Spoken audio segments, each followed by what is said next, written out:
Hello everyone, I welcome you all to ultimate C platform. दोस्तों, हम अभी economics का चैप्टर 9 कर रहे हैं, इंटरनेशनल ट्रेड, एंड इसमें अब हमारे यूनिट 3 हमें करना है ट्रेड नेगोशिएशंस। ठीक है ना।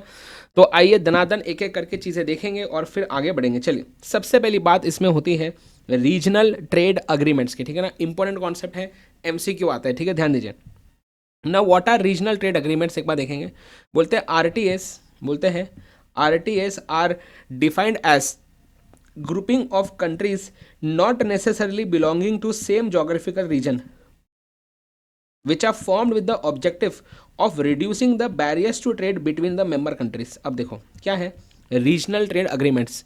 बोलते अलग अलग कंट्रीज क्या करती है, अपने ग्रुप बनाती है, अपने ग्रुप बनाते हैं और बोलते देखो हम अपना ग्रुप बनाते हैं और अब हम आपस में एक दूसरे के ऊपर ट्रेड बैरियर्स नहीं लगाएंगे। ट्रेड बैरियर मतलब रुकावट ट्रेड के ऊपर। ट्रेड बैरियर्स कैसे लगते हैं, जब आप उसमें टैरिफ लगाते हैं या आप नॉन टैरिफ मेजर्स लगाते हैं, ये इसे बोलते हैं ट्रेड बैरियर लगाना।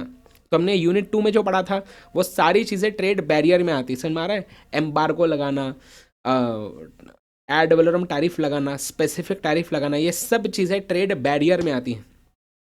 तो हम बोल रहे हैं कि हम जो है कुछ कंट्रीज, सब नहीं, कुछ सब कंट्री नहीं, कुछ कंट्रीज अपने ग्रुप बना सकती हैं अलग से और बोलेंगे कि ये जो ग्रुप की कंट्रीज ना, हम हमारे ग्रुप में आपस में एक दूसरे के ऊपर ट्रेड बैरियर नहीं लगाएंगे। This is regional trade agreement. समझ में आ रहा है। आगे बढ़े, बोलते हैं RTA is a treaty. Treaty मतलब क्या, ट्रीटी मतलब क्या होता है, मतलब कि अग्रीमेंट है ना। ट्रीटी मतलब यहां पे क्या है, agreement. It is a agreement between the member countries, between two or more governments that define the rules of trade for all signatories। तो ट्रीटी मतलब एक डॉक्यूमेंट है, अग्रीमेंट है, जिसमें जो जो कंट्री ने सिग्नेचर किया हुआ है, जो जो कंट्री के गवर्नमेंट्स हैं, वो कंट्रीज आपस में क्या कर रही है, आपस में मिल के ट्रेड के रूल्स सेट करेंगी आपस के लिए, आपस के कंट्रीज के लिए। ठीक है, ओके, समझा। अब इसमें सवाल आया हुआ है कि एज ऑन 1 फरवरी 2021 हमारे दुनिया में कितने आरटीए थे। ये इंस्टीट्यूट ने एमसीक्यू पूछा था सितंबर 2024 के एग्जाम में, याद रखिए कितने हैं भाई, कितने थे, 339 आरटीएस। तो हमारे फरवरी 2021 में इस डेट के हिसाब से 339 आरटीएस दुनिया में टोटल इनफोर्स थे, मतलब चालू थे इतने। बोलेंगे सर कंट्री ही तो 205 है। बेटा मल्टीपल कॉम्बिनेशन बन सकता है ना, जैसे इंडिया सिर्फ इंडिया के 10-12 ट्रीटी हो सकते हैं, हम 10-12 अलग अलग ग्रुप्स का पार्ट हो सकते हैं। समझ में आ रही क्या बात है। तो टोटल ऐसे कितने ग्रुप्स हैं जिन्होंने बोला कि हम आपस में एक दूसरे पे ट्रेड बैरियर कम लगाएंगे। ऐसे 339 अग्रीमेंट्स बनाए हुए हैं दुनिया में। ठीक है, ये 1 फरवरी 2021 की बात है। मैं क्या चाहता हूं, मैं आपको ना थोड़ा लेटेस्ट वाला भी नंबर एक बार बता देता हूं, अपन ऑनलाइन देख लेते हैं लेटेस्ट नंबर क्या है। ठीक है ना। So total number of RTS, total number of RTS in the world, ये देखो। अब अगर हम लेटेस्ट वाला आपको मैं बताऊं तो 1 दिसंबर 2024 के हिसाब से 373 आरटीएस आज के ज़माने में अभी है, चालू इनफोर्स है, मतलब। ठीक है ना। तो यहाँ पे मैं ब्रैकेट में लिख देता हूँ भाई। तो आपको एग्जाम में जो पूछा था ना वो 1 फरवरी 2021 का ही पूछा था, क्योंकि हमारे स्टडी मटेरियल में यही वाला नंबर लिखा है। पर सेफर साइड में आपको यहाँ पे 1 दिसंबर वाला नंबर भी लिख देता हूँ कि भैया 1 दिसंबर 2024 में कितने आरटीएस है अभी, 373 आरटीएस अभी क्या है, अभी एक्टिव है, चालू है। ठीक है, अच्छा, इसका एग्जांपल आगे दिया है, जैसे north American free trade agreement, इसे बोलते हैं नेफ्टा। क्या बोलते हैं शॉर्ट में, नेफ्टा। ये कनाडा, मेक्सिको और यूएस के बीच में है। ये एमसीक्यू पूछा है इंस्टीट्यूट ने सितंबर 2024 में कि जो नेफ्टा अग्रीमेंट है वो कौन सी 3 कंट्रीज के बीच में है। तो ये है आपका कनाडा, मेक्सिको, यूएस। तो ये 3 कंट्री ने मिलके नेफ्टा अग्रीमेंट साइन किया एक दूसरे के साथ। अच्छा, ये नेफ्टा का जो अग्रीमेंट था ना, इसका नाम इन्होंने चेंज किया बाद में, ये नाम इन्होंने चेंज किया और अब नाम हो चुका है यूएस मेक्सिको कनाडा अग्रीमेंट। तो याद रखें, इस पे भी हम सुना। तो ये क्या है, ये एक प्रकार से आपको एग्जांपल दे रहे हैं कि ये जो यूएस मेक्सिको कनाडा अग्रीमेंट है ये क्या है, ये एक रीजनल ट्रेड अग्रीमेंट का एग्जांपल है, जिसमें कनाडा, मेक्सिको, यूएस ने मिलकर अग्रीमेंट किया कि हम आपस में ट्रेड बैरियर्स नहीं रखेंगे एक दूसरे के साथ, ऐसा। राइट, क्या ये बात डन है, मुझे बताइए, मैं वेट कर रहा हूं। चलिए, तो अब जनरल किस प्रकार के आरटीएस होते हैं, तो टाइप ऑफ आरटीएस हम पढ़ने वाले हैं। अगला topic again very important for exams. आइए पहला देखेंगे टाइप्स ऑफ आरटीएस। देखिए पहला है यूनिलैटरल, क्या बोला, यूनिलैटरल ट्रेड अग्रीमेंट। दूसरा है बायलैटरल ट्रेड अग्रीमेंट। तीसरा है रीजनल प्रेफरेंशियल ट्रेड अग्रीमेंट। फिर है ट्रेडिंग ब्लॉक। फिर है फ्री ट्रेड एरिया। नेक्स्ट फिर आता है कस्टम्स यूनियन। नेक्स्ट है कॉमन मार्केट एंड अगला है economic and monetary union. Very important MCQ आएगा। मैं क्या चाहता हूं आपको इसका एक समरी बेटा बनाना है। एक इसका समरी आप बना के वहीं पे नीचे चिपका देना है ना, वहीं पे नीचे चिपका देना आपको, ठीक है ना। तो मैं यहां पे लिख रहा हूं type of RTA, type of RTS, right, and इसका एग्जाम्पल। तो ये हमें थोड़ा सा इसको याद रखेंगे तो अच्छा होगा हमारे लिए, ठीक है ना। टाइप ऑफ आरटीए एंड उनके एग्जाम्पल्स, ठीक है। हाँ तो अब बाद में इसको आपको रिवाइज करना पड़ेगा, तो इसलिए इसका समरी बना के रखें। चलिए पहली बात देखेंगे यूनिलैटरल। नाम में ही समझ में आ रहा है एक तरफा, यूनिलैटरल। जैसे मैंने आपको एग्जांपल दिया था इंडिया श्रीलंका। समझो इंडिया ने श्रीलंका को बोला कि हम तुम्हारे इकोनॉमी को हेल्प करना चाहते हैं, एक काम करो तुम्हारे यहाँ से जो माल हमारे पास आएगा ना उस पर 0% टैरिफ, बेचो, आपका माल हमारे देश में बेचो, कोई प्रॉब्लम नहीं। पर हमारे यहाँ से माल जब तुम्हारे देश में जाएगा ना उस पर तुमको टैरिफ लगाना है तो लगाओ, कोई प्रॉब्लम नहीं है। मतलब एक तरफ से ही क्या बताइए बेनिफिट दिया जा रहा है, सामने से बेनिफिट नहीं मिल रहा, ठीक है, कोई बात नहीं। हम क्यों कर रहे हैं, वो कंट्री को हेल्प करने के लिए। यूनिलैटरल एक तरफा बोलते हैं इंपोर्टिंग कंट्री, ध्यान दीजिए, importing country offers trade incentive in order to encourage the exporting country. तो जैसे हमारे एग्जाम्पल में इंडिया एंकरेज करना चाहती है किसको, श्रीलंका को, कि भाई करो मजे करो। श्रीलंका को एक्सपोर्टिंग कंट्री को एंकरेज करना चाहते हैं to engage in international economic activities that will improve the exporting countries economy. क्या फील आया। तो जनरलाइज्ड सिस्टम ऑफ प्रेफरेंसेस ये क्या है, ये यूनिलैटरल ट्रेड एग्रीमेंट का एक बहुत बढ़िया एग्जांपल है। तो पहला प्रकार क्या था हमारा, यूनिलैटरल ट्रेड अग्रीमेंट, ठीक है ना। इसका एग्जांपल क्या बोला मैंने, generalize system of preferences, GSP, ठीक है ना। ओके आइए इधर मैं आपको बताता हूं जनरलाइज्ड सिस्टम ऑफ प्रेफरेंसेस। देखो it is a preferential trade program that allows developing countries to export products to developed countries with reduced और एलिमिनेटेड कस्टम ड्यूटी। ये सिस्टम में क्या है कि जो डेवलपिंग कंट्रीज है जैसे कि श्रीलंका हो गया, पाकिस्तान हो गया, नेपाल हो गया, इंडिया हो गया, सब डेवलपिंग कंट्रीज हैं।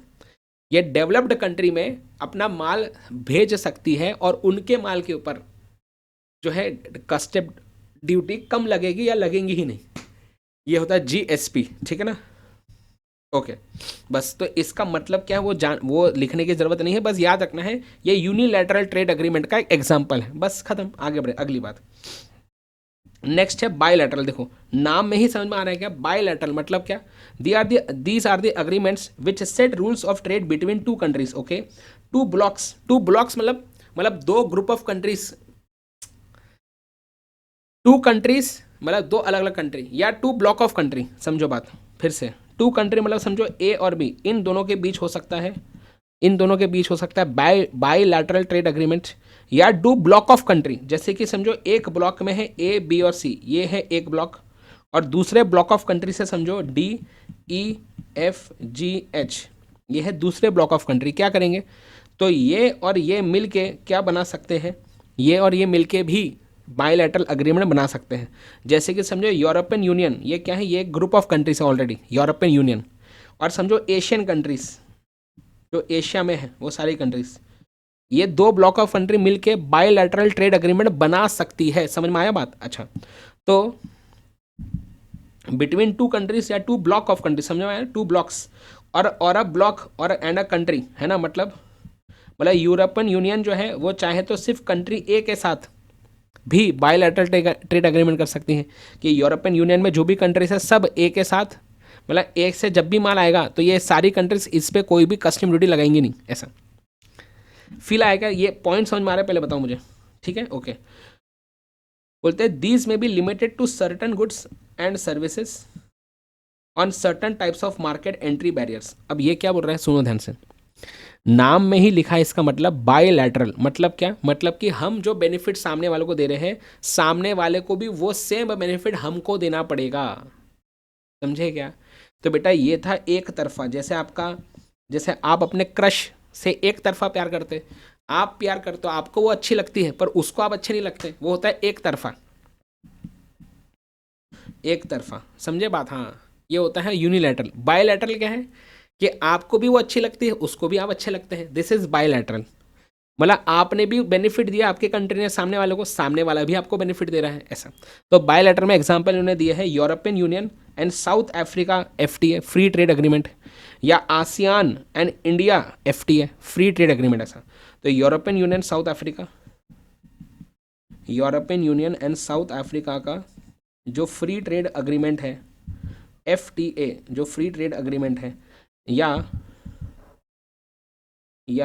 आसियान, आसियान क्या बोलते हैं, ASEAN countries, ASEAN and India का जो फ्री ट्रेड अग्रीमेंट है, ये क्या है, ये बायलैटरल, ये बायलैटरल ट्रेड अग्रीमेंट का एग्जांपल है। क्या ये बात समझ में आई? बताओ, मैं वेट कर रहा हूँ। अब बात आती है सर, यूरोपियन यूनियन में कौन सी कंट्रीज आती है, मैंने आपको बताई थी कि ईयू कंट्रीज कौन सी है।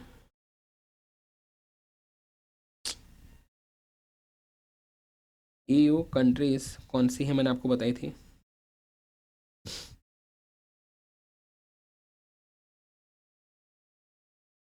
ये बेल्जियम, बल्गेरिया, चेक रिपब्लिक, डेनमार्क, जर्मनी, ये क्या है, ये यूरोपियन यूनियन है। इसमें 27 मेंबर, 27 कंट्रीज है, ठीक है ना, ओके। ये जो यूरोपियन यूनियन का पार्ट है, तो उन्होंने साउथ अफ्रीका के साथ किया हुआ है बायलैटरल एग्रीमेंट कि ये कंट्री जब साउथ अफ्रीका में माल बेचेंगी तो या तो कस्टम ड्यूटी कम रहेगी या होंगी ही नहीं, और सेम जब साउथ अफ्रीका यहाँ माल बेचेगा तो कस्टम ड्यूटी वगैरह कम लगाएंगे। समझा बात? ठीक है। आसियान, आसियान कंट्रीज क्या होते हैं देखिए, आसियान कंट्रीज। अच्छा, ये आपको एग्जाम में पूछेगा नहीं कि आसियान कंट्रीज क्या है। तो देखो, ब्रूने, Cambodia, Indonesia, Laos, Malaysia, Myanmar, Philippines, Singapore, Thailand, Vietnam, ये सारी है आसियान कंट्रीज। क्या बोलते हैं इसे? आसियान बोलते हैं, the association of south east Asian Nations, ये आसियान का फुल फॉर्म है।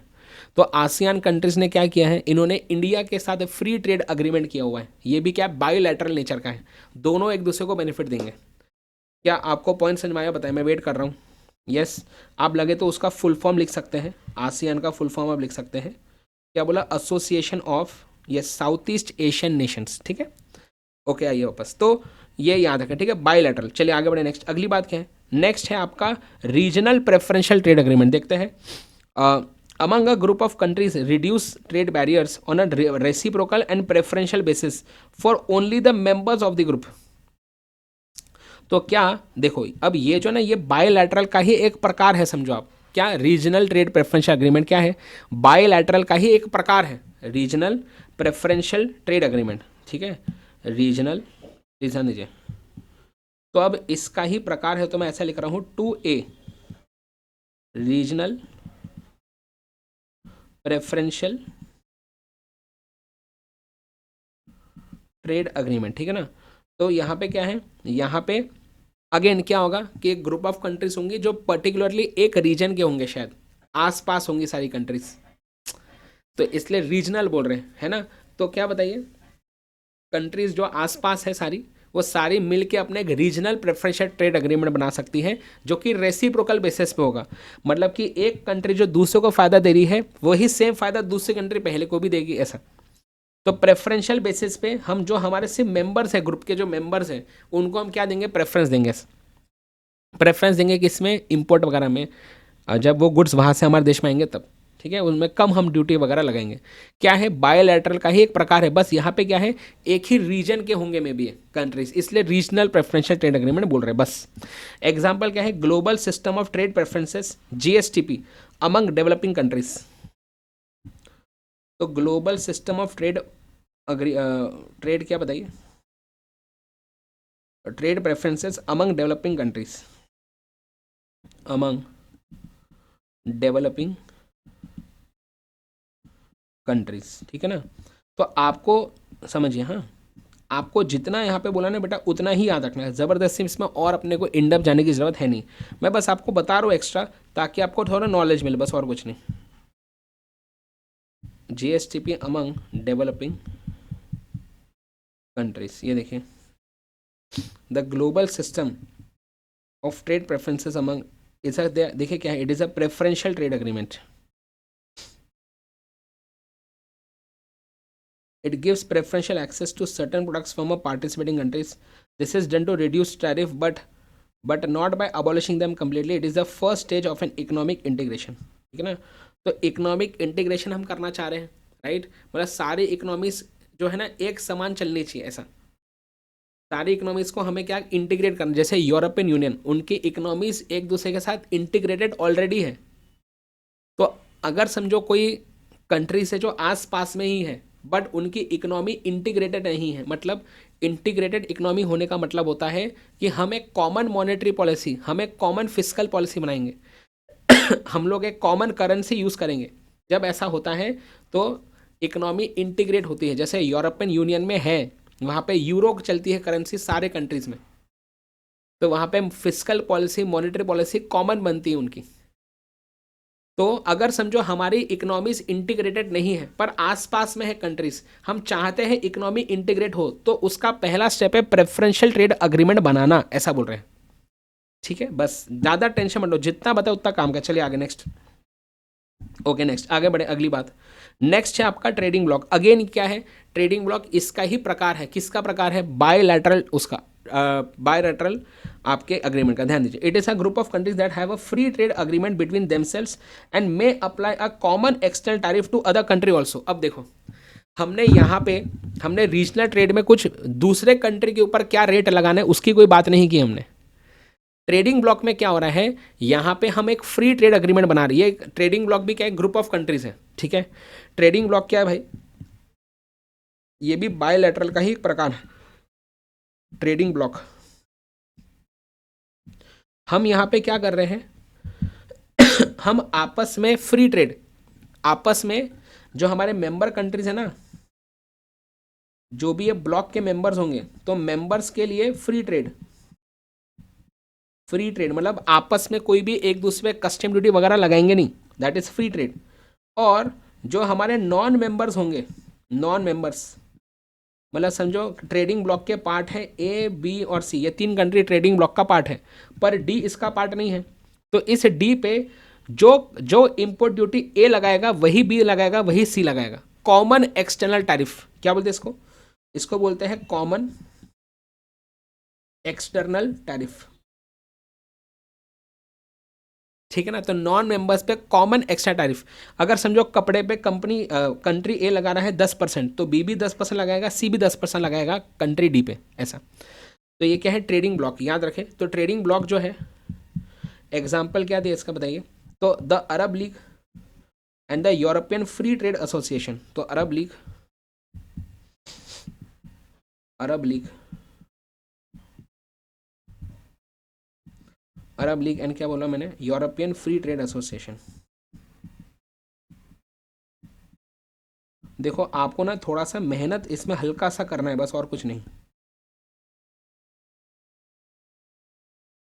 ये वाले चैप्टर में आपको थोड़ी सी मेहनत करनी पड़ेगी, ठीक है ना। चले आइए वापस।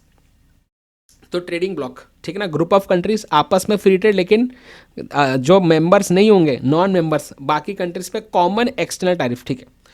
आगे बढ़े, नेक्स्ट क्या है, नेक्स्ट है फ्री ट्रेड एरिया। अगेन ये क्या है फ्री ट्रेड एरिया, अगेन ये बायलैटरल बेसिस पे होता है, रेसिप्रोकल बेसिस पे होता है ना। बायलैटरल मतलब क्या, रेसिप्रोकल बेसिस, रेसिप्रोकल मतलब जितना अगर हम किसको बेनिफिट दे रहे हैं तो उसको भी, मतलब हमने अगर बेनिफिट दिया सामने वाले को तो वो भी हमको बेनिफिट देगा, ऐसा, ठीक है ना।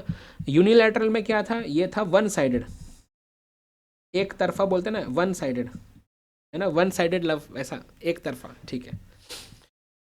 ओके हाँ, तो इधर आइए, अभी मैं बोल रहा हूँ आपको फ्री ट्रेड एरिया, तो ये भी क्या है बायलैटरल का ही एक प्रकार है, फ्री ट्रेड एरिया मतलब वही FTA है ना। अब देखो यहाँ पे हमने ये जो एग्जाम्पल है ना, European Union South Africa FTA, वो इसका भी एग्जाम्पल है। आसियान इंडिया एफटी, इसका भी एग्जांपल है। अरे ये बायलैटरल है क्योंकि रेसिप्रोकल है, इसलिए ये इसका भी एग्जांपल है, इसका भी है। अरे यार तुम समझे क्या? तो बाय ये सारे ही बायलैटरल है ना, तो बायलैटरल का ही प्रकार है फ्री ट्रेड एरिया। ठीक है, देखते हैं तो फ्री ट्रेड एरिया क्या है, ध्यान दीजिए। It is a group of countries that eliminate all tariff and quota barriers with the objective of increasing exchange of goods with each other, but ये इंपॉर्टेंट क्या है इसमें, members retain their independence in determining the tariffs with the non members. समझ में आ रहा है? ये सुनो, बताइए कमॉन जल्दी, क्या समझ में आ रहा है? यहाँ पे क्या बोल रहे हैं, मेंबर्स रिटेन देयर इंडिपेंडेंस, तो यहाँ पे हम मेंबर्स के बीच फ्री ट्रेड रहेगा, लेकिन जो नॉन मेंबर रहेंगे, मतलब अदर कंट्री के ऊपर कितना टैक्स लगाना है, अदर कंट्री के ऊपर कितना टैक्स लगाना है,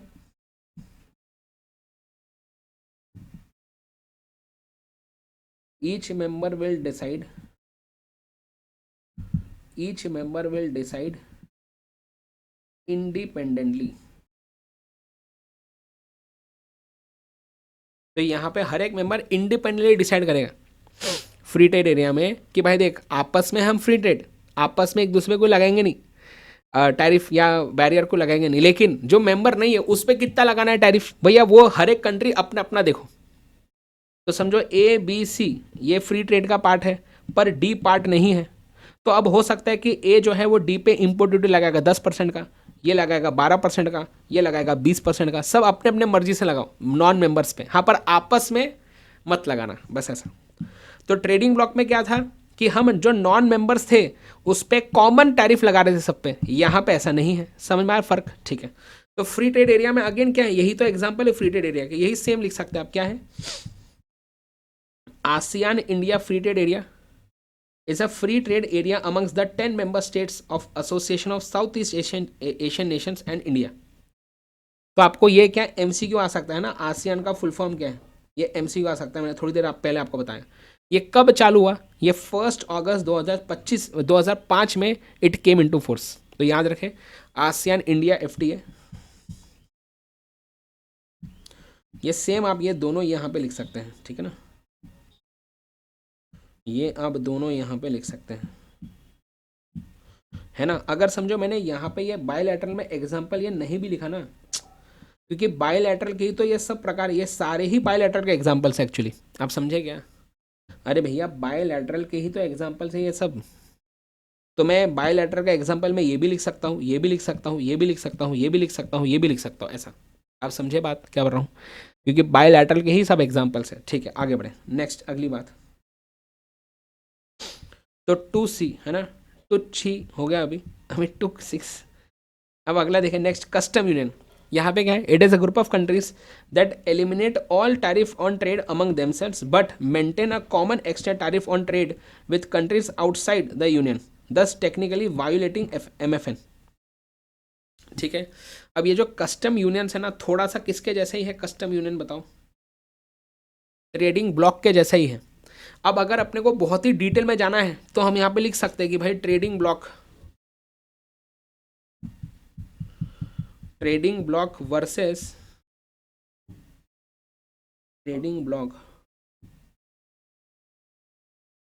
वर्सेस आपका कस्टम यूनियन।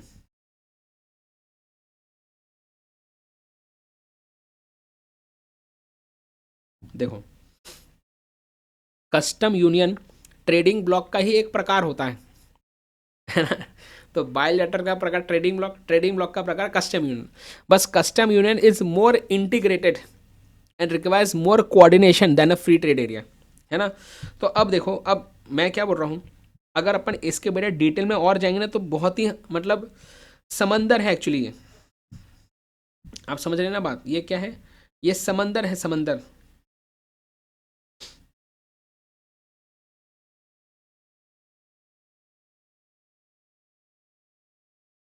देखो प्रेफरेंशियल ट्रेड अग्रीमेंट जो था ना वो सिलेक्टेड गुड्स में होता है, फ्री ट्रेड एरिया जो है ये ऑल गुड्स में होता है, ये भी एक फ़र्क हो गया। आप लिख दो वहाँ पे, प्रेफरेंशियल ट्रेड अग्रीमेंट जो है ना ये सिलेक्टेड गुड्स पे होता है, मतलब कि हम सिलेक्टेड गुड्स के ऊपर ही क्या करेंगे, उस पे ही टैरिफ वगैरह कम करेंगे, सारे गुड्स पे कम नहीं करेंगे।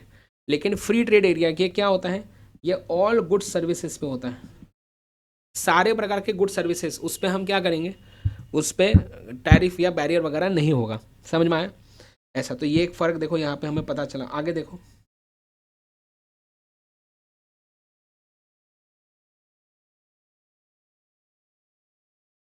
कस्टम यूनियन क्या है, देखो बोलते हैं an FTA, free trade agreement, जिसमें members agree for a common external tariff. मतलब कस्टम यूनियन क्या है, ट्रेडिंग ब्लॉक के जैसा ही है ये भी, ठीक है ना? ओके, ट्रेडिंग ब्लॉक के जैसा ही है।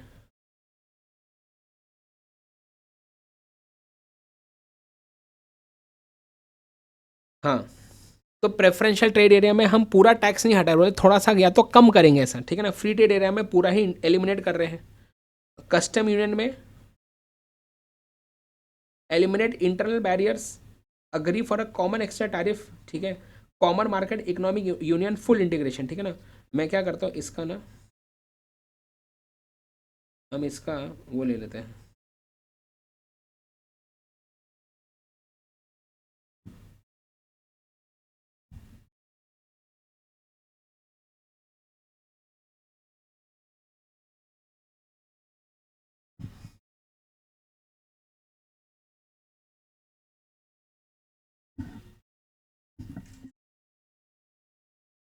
हम्म, मैं इसका यहाँ पे गूगल से उठाया अपन ने इसको, ठीक है ना? ये अपने को हेल्प करेगा अभी, देखते चलिए। आइए इधर, मैं यहाँ पे इसको डाल देता हूँ।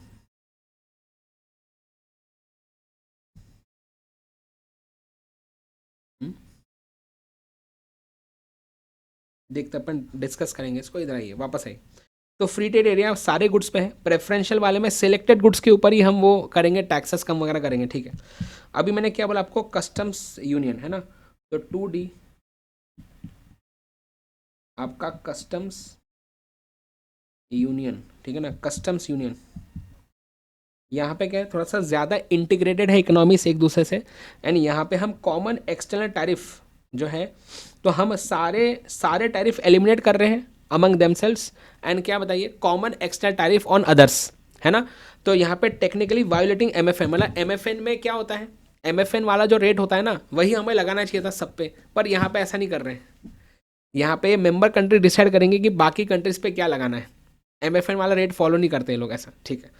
तो यहाँ ये भी थोड़ा सा क्या है, ट्रेडिंग ब्लॉक के जैसा ही है। बस कस्टम यूनियन में होता क्या है, थोड़ी सी ज़्यादा इंटीग्रेटेड, इसमें वो कंट्रीज होती है विच आर,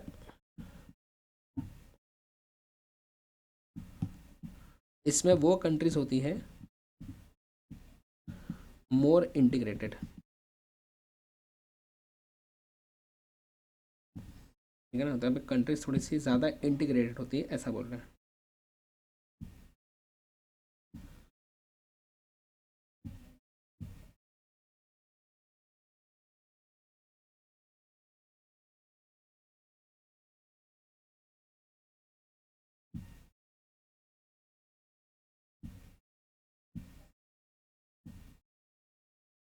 हम्म, चलिए, मैंने इसको अपन पूरा ये रिवाइज करेंगे, अभी टेंशन मत लो, पहले पूरा लिख लेने दो मुझे, ठीक है? हाँ, इधर आइए, चलिए नेक्स्ट। तो इसका एग्जाम्पल क्या है, बोलते हैं EU 27 कंट्रीज, तो European union is a example of customs union, gulf corporation council, south southern Common market, ठीक है ना? तो इसमें एग्जाम्पल लिख सकता हूँ European union,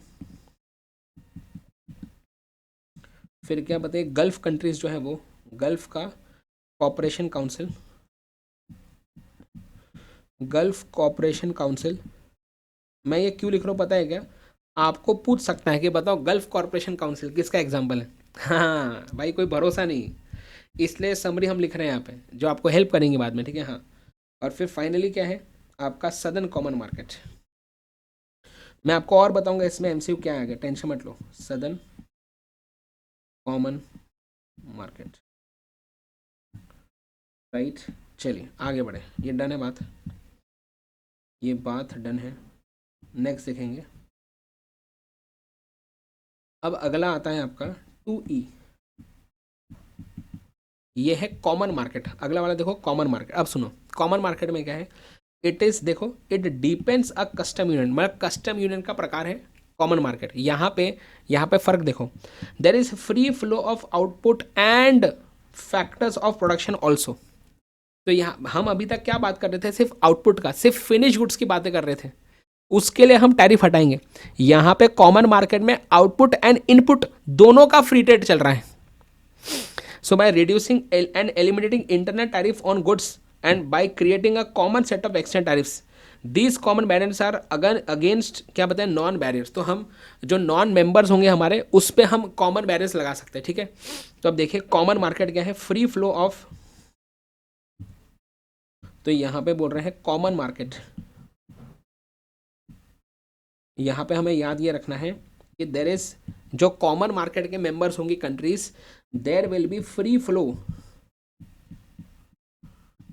of output and factor of production दोनों।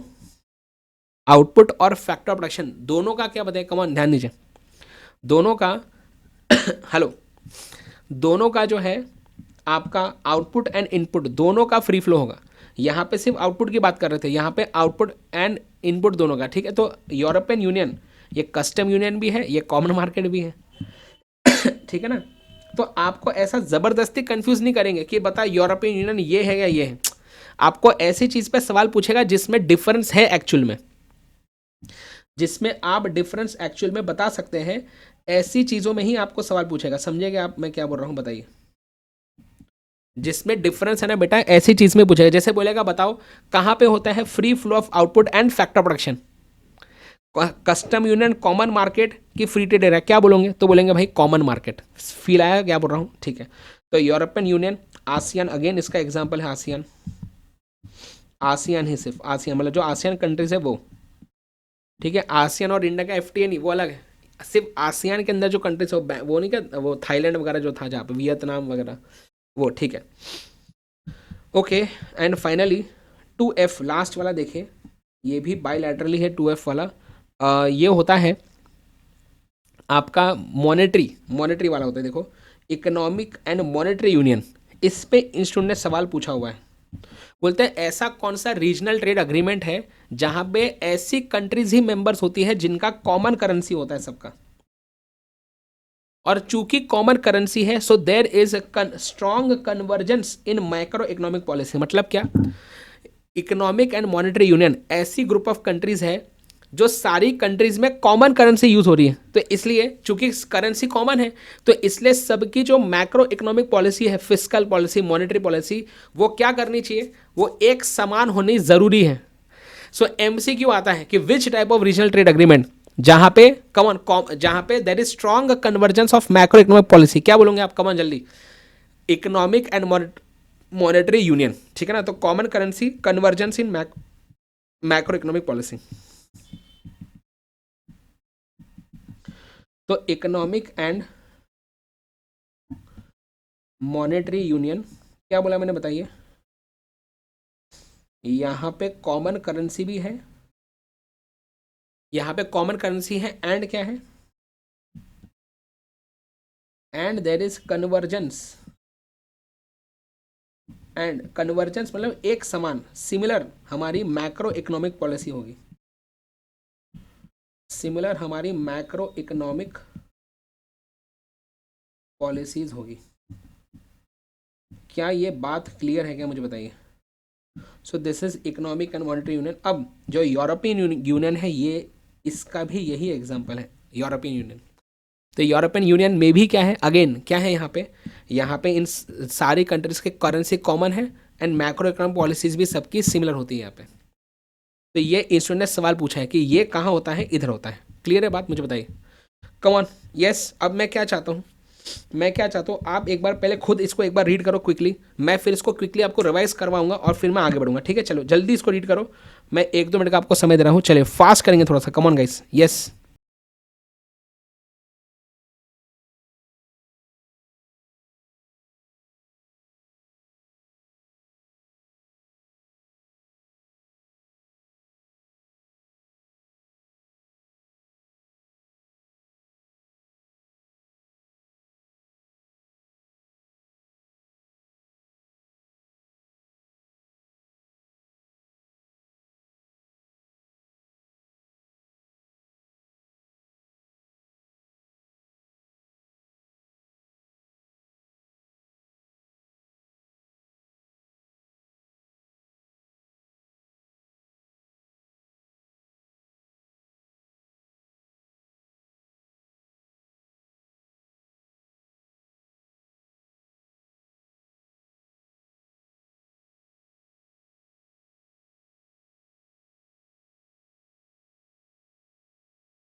चलिए डन है क्या बात, मुझे बताइए, कम ऑन गाइस, क्या ये बात डन है? तो इंटरनेशनल ट्रेड हमने क्या बोला, आरटीए, मतलब क्या, कुछ कंट्रीज अपना ग्रुप बनाएगी और क्या करेगी, अब वो ट्राई करेंगे कि हम आपस में कैसे ट्रेड बैरियर्स को कम से कम कर सकते हैं ताकि इंपोर्ट एक्सपोर्ट आसानी से हो सके। अभी फिलहाल कितने आरटीए है, 1 फरवरी 2021 में कितने आरटीए इन फोर्स है, 339, कितने हैं, 339, ठीक है। वैसे 1 दिसंबर 2024 को कितने हैं, है ना, इस डेट के हिसाब से कितने हैं, 373, ठीक है। चलो ओके, आगे बढ़े। जो 339 याद रखना है, एग्जाम में पूछा है, ठीक है, आगे बढ़े। नेक्स्ट मैं यहाँ पे लिख देता हूँ भाई एमसीक्यू। हाँ, नेक्स्ट बात है टाइप्स ऑफ आरटीए। पहला क्या है, यूनिलैटरल, जहाँ पे क्या है, जहाँ पे एक कंट्री दूसरे को फायदा दे रही है पर दूसरे कंट्री पहले वाले को फायदा नहीं दे रहे, ठीक है। हम ऐसा क्यों करते हैं, ताकि जो हमारी दूसरे जो कंट्री जिसको हम फायदा दे रहे हैं वो कंट्री ग्रो कर सके, है ना। जैसे इंडिया श्रीलंका का मैंने एग्जांपल दिया, जीएसपी का बात बताई, जनरलाइज सिस्टम ऑफ प्रेफरेंसेस, जहाँ पे डेवलपिंग कंट्रीज को हेल्प करती है डेवलप कंट्रीज, ठीक है, ओके। अगला था बायलैटरल एग्रीमेंट, जहाँ पे 2 कंट्री है या 2 ग्रुप ऑफ कंट्रीज है, वो अग्रीमेंट साइन कर रही है आपस में कि हम क्या करेंगे, हम जो है आपस में एंट्री बैरियर्स, हम आपस में ट्रेड बैरियर्स नहीं लगाएंगे, ओके। इसमें यूरोपियन यूनियन, साउथ अफ्रीका का एफटीए है, आसियान और इंडिया का भी फ्री ट्रेड अग्रीमेंट है, क्लियर है बात। आगे बढ़े, अगला है रीजनल प्रेफरेंशियल ट्रेड अग्रीमेंट, है ना, रीजनल, है ना, रीजनल प्रेफरेंशियल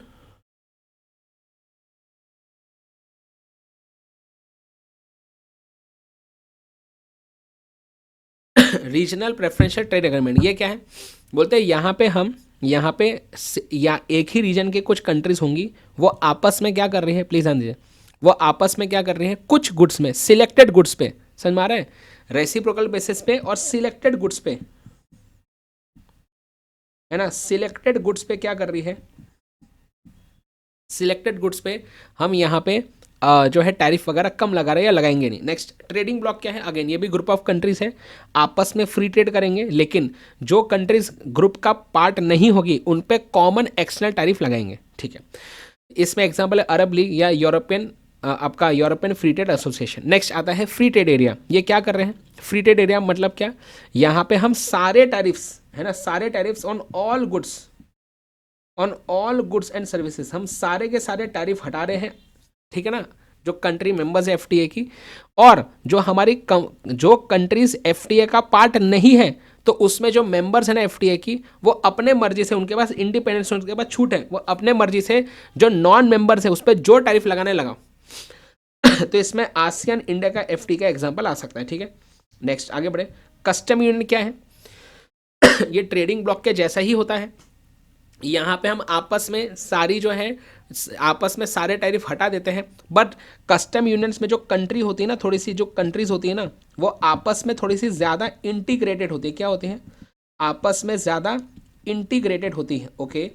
आपस में सारे बैरियर्स हटा देंगे, लेकिन नॉन मेंबर्स पे कॉमन एक्स्ट्रा टैरिफ लगाएंगे, ठीक है, ओके।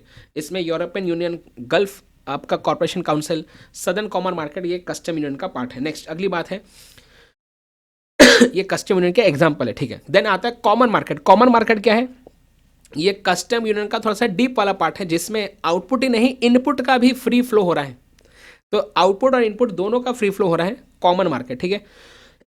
अगली बात नेक्स्ट है इकोनॉमिक एंड मॉनेटरी यूनियन, ऐसी कंट्रीज का ग्रुप जो सारी कंट्रीज की कॉमन करेंसी है और इसके वजह से there is convergence of macro economic policy. चलिए, क्या ये बात क्लियर है? और फिर मैंने क्या किया, मैंने आपको ये समरी लिखवाई, मैं आपको एक बार फुल स्क्रीन बता देता हूं ताकि आप इसको बाद में लिख सको, ठीक है।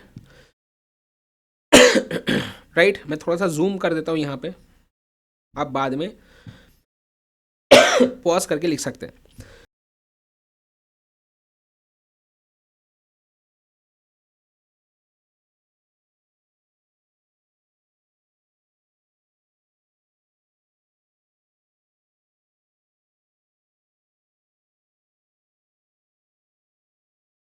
ओके, और हमने थोड़ा सा ऑनलाइन ये निकाला था, प्रेफरेंशियल ट्रेड एरिया में क्या है, यहाँ पे हम टैरिफ थोड़े से कम लगाएंगे, पूरे हटाएंगे नहीं, लेकिन पूरे हम सारे एलिमिनेट नहीं करेंगे, ठीक है ना। फ्री ट्रेड एरिया में क्या थे, यहाँ पे सारे ही एलिमिनेट कर रहे थे, यहाँ पे हम सारे ट्रेड बैरियर एलिमिनेट कर रहे थे, प्रेफरेंशियल में थोड़े बहुत करेंगे, है ना, या कम करेंगे बस, ठीक है, ओके। फ्री ट्रेड में सारे बैरियर हटा देंगे, पर इंडिपेंडेंस होगा हमारे पास एक्सटर्नल बैरियर्स का, मतलब दूसरों पे क्या लगाना वो तुम देखो, ठीक है। आगे बढ़े, फिर आता है कस्टम यूनियंस। यहाँ पे इंटरनल बैरियर्स सारे हटा देंगे, लेकिन थर्ड पार्टीज पे या जो हमारे मेंबर्स नहीं है उस पर कॉमन एक्सटर्नल बैरियर लगाएंगे। कॉमन मार्केट में क्या हो रहा है, यहाँ पे we will eliminate all internal barriers, यहाँ पे कॉमन एक्सटर्नल बैरियर्स रहेंगे, and there will be free movement of resources also, input also, ठीक है। इकोनॉमिक यूनियन में क्या हो रहा है, यहाँ पे इंटरनल बैरियर्स हटा देंगे, हम दूसरों पे कॉमन बैरियर लगाएंगे, कॉमन एक्सटर्नल टैरिफ लगाएंगे, free movement of resources and a uniform set of economic policies. ये जरूरी है, इकोनॉमिक यूनियन में ये जरूरी, ठीक है ना। इसमें आप फ्री मूवमेंट और रिसोर्सेज वाला पॉइंट वो हटा दो, समझे। आई होप आपको यहाँ से थोड़ा सा ज़्यादा अच्छा क्लैरिटी मिल रहा है, ठीक है। और फुल इंटीग्रेशन, मतलब कि पूरा इंटीग्रेशन है, जैसे यूएस यूनाइटेड स्टेट्स का फुल इंटीग्रेशन, फुल्ली इंटीग्रेटेड है पूरा का पूरा इकोनॉमी, ठीक है। तो ये हमारे उसमें है नहीं, तो इसको हटा दो, ठीक है। तो सिर्फ इतना भी आपने रहने दिया तो चलेगा, इतना भी आपने रहने दिया तो चलेगा, ठीक है। राइट, ओके, चलिए मैं बढ़ रहा हूँ आगे। नेक्स्ट, डन है पक्का अभी, है ना। तो इसको ऐसा पढ़ना पड़ता है बेटा, तब होता है, ठीक है। चलिए नेक्स्ट आगे बढ़े। नेक्स्ट देखिए अगली बात है, अब बात आती है गेट, है ना, general agreement for tariffs and trade. एक मिनट,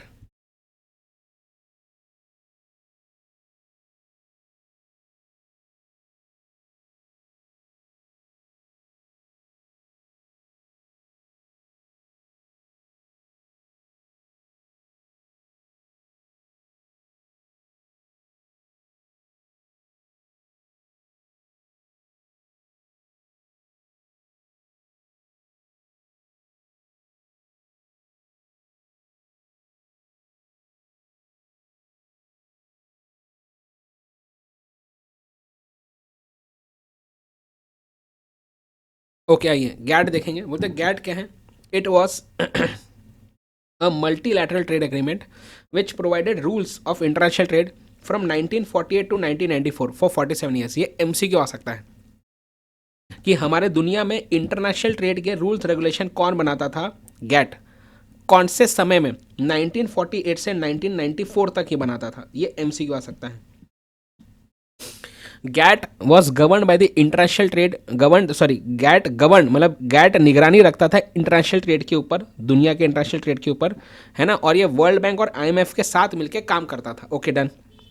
बोलते the 8th round of the GATT, that is the Uruguay round of 1986 and to 1994, 8 साल तक चला ये राउंड। मतलब गैट में ना बेटा ऐसे राउंड्स ऑफ मीटिंग होती थी, first round, second round, third round. तो इसमें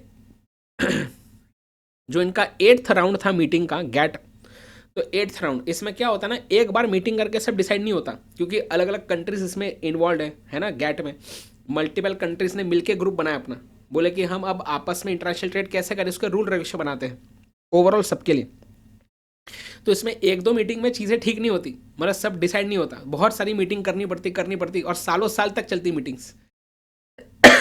तो गैट का जो 8वां राउंड ऑफ मीटिंग था, उरुग्वे राउंड, तो उरुग्वे करके जगह है, वहाँ पे ये मीटिंग थी। ये कब तक बताओ, ये कब तक चली, ये 1986 से मतलब 8 साल चली मीटिंग, 8 साल मीटिंग चली। मतलब सब लोग मीटिंग वो ऑफिस में बैठे ऐसा नहीं छोले भटूरे, 1-2 दिन के लिए मीटिंग करेंगे, फिर समझो 6-7 महीने बाद फिर से मीटिंग होगी, फिर क्या पता 1-2 साल बाद फिर से मीटिंग होंगी। ऐसा ऐसा है, ऐसा नहीं कि 8 साल से सारे कंट्री एक ही उसमें बैठे हैं, हाँ बताओ क्या करना है, ऐसा नहीं है, समझे ना। तो ये 8 साल तक चला, और ये इनकी लास्ट मीटिंग थी ये गैट की, and it was most consequential of all rounds and culminated. मतलब इसके वजह से क्या हुआ, इसका कॉन्सिक्वेंस क्या हुआ कि WTO का जन्म हुआ, वर्ल्ड ट्रेड ऑर्गेनाइजेशन। तो पहले के ज़माने में हमारे दुनिया में इंटरनेशनल ट्रेड से रिलेटेड रूल रेगुलेशन गैट बनाता था, बट उसमें कुछ प्रॉब्लम्स थी गैट में, और इसके लिए इसको बंद करके फिर फाइनली बेटा बनाया गया WTO 1995 में, ठीक है।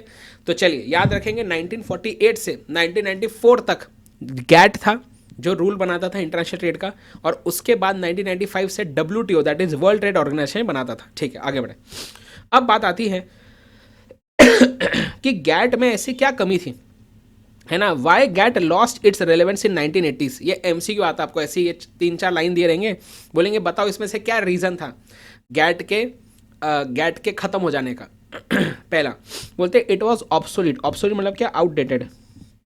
तो इसमें बहुत से रूल रेगुलेशन आउटडेटेड हो गए थे, क्योंकि दुनिया बहुत ही फास्ट वे से चेंज हो रही थी, दुनिया में नई नई नई प्रकार की चीज़ें आ रही थी, है ना, ग्लोबलाइजेशन वगैरह बहुत बढ़ रहा था, मल्टीपल कंट्रीज एक दूसरे के साथ ट्रेड अभी करना चालू कर रही थी।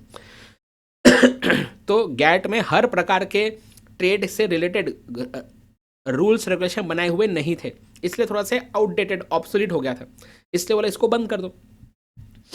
बोलते इंटरनेशनल इन्वेस्टमेंट्स एक्सपांडेड सब्सटेंशियली, एकदम से इंटरनेशनल लेवल पे जो है, जैसे यूएस वाला इंडिया में पैसा लगा रहा है, जर्मनी वाला यूएस में पैसा लगा रहा है, यूएस चाइना में भी पैसा लगा रहा है, चाइना इंडिया में भी पैसा लगा रहा है, इंडिया कहीं और, तो इतने सारे इंटरनेशनल इन्वेस्टमेंट्स होते जा रहे थे कि गैट ये संभाल नहीं पाया, इतने सारी चीज़ों पर निगरानी नहीं रख पाए, इसलिए बोले गैट को बंद कर दो। अगली बात, intellectual property rights and trade in services were not covered in GATT, ये बहुत बड़ा इसका प्रॉब्लम था।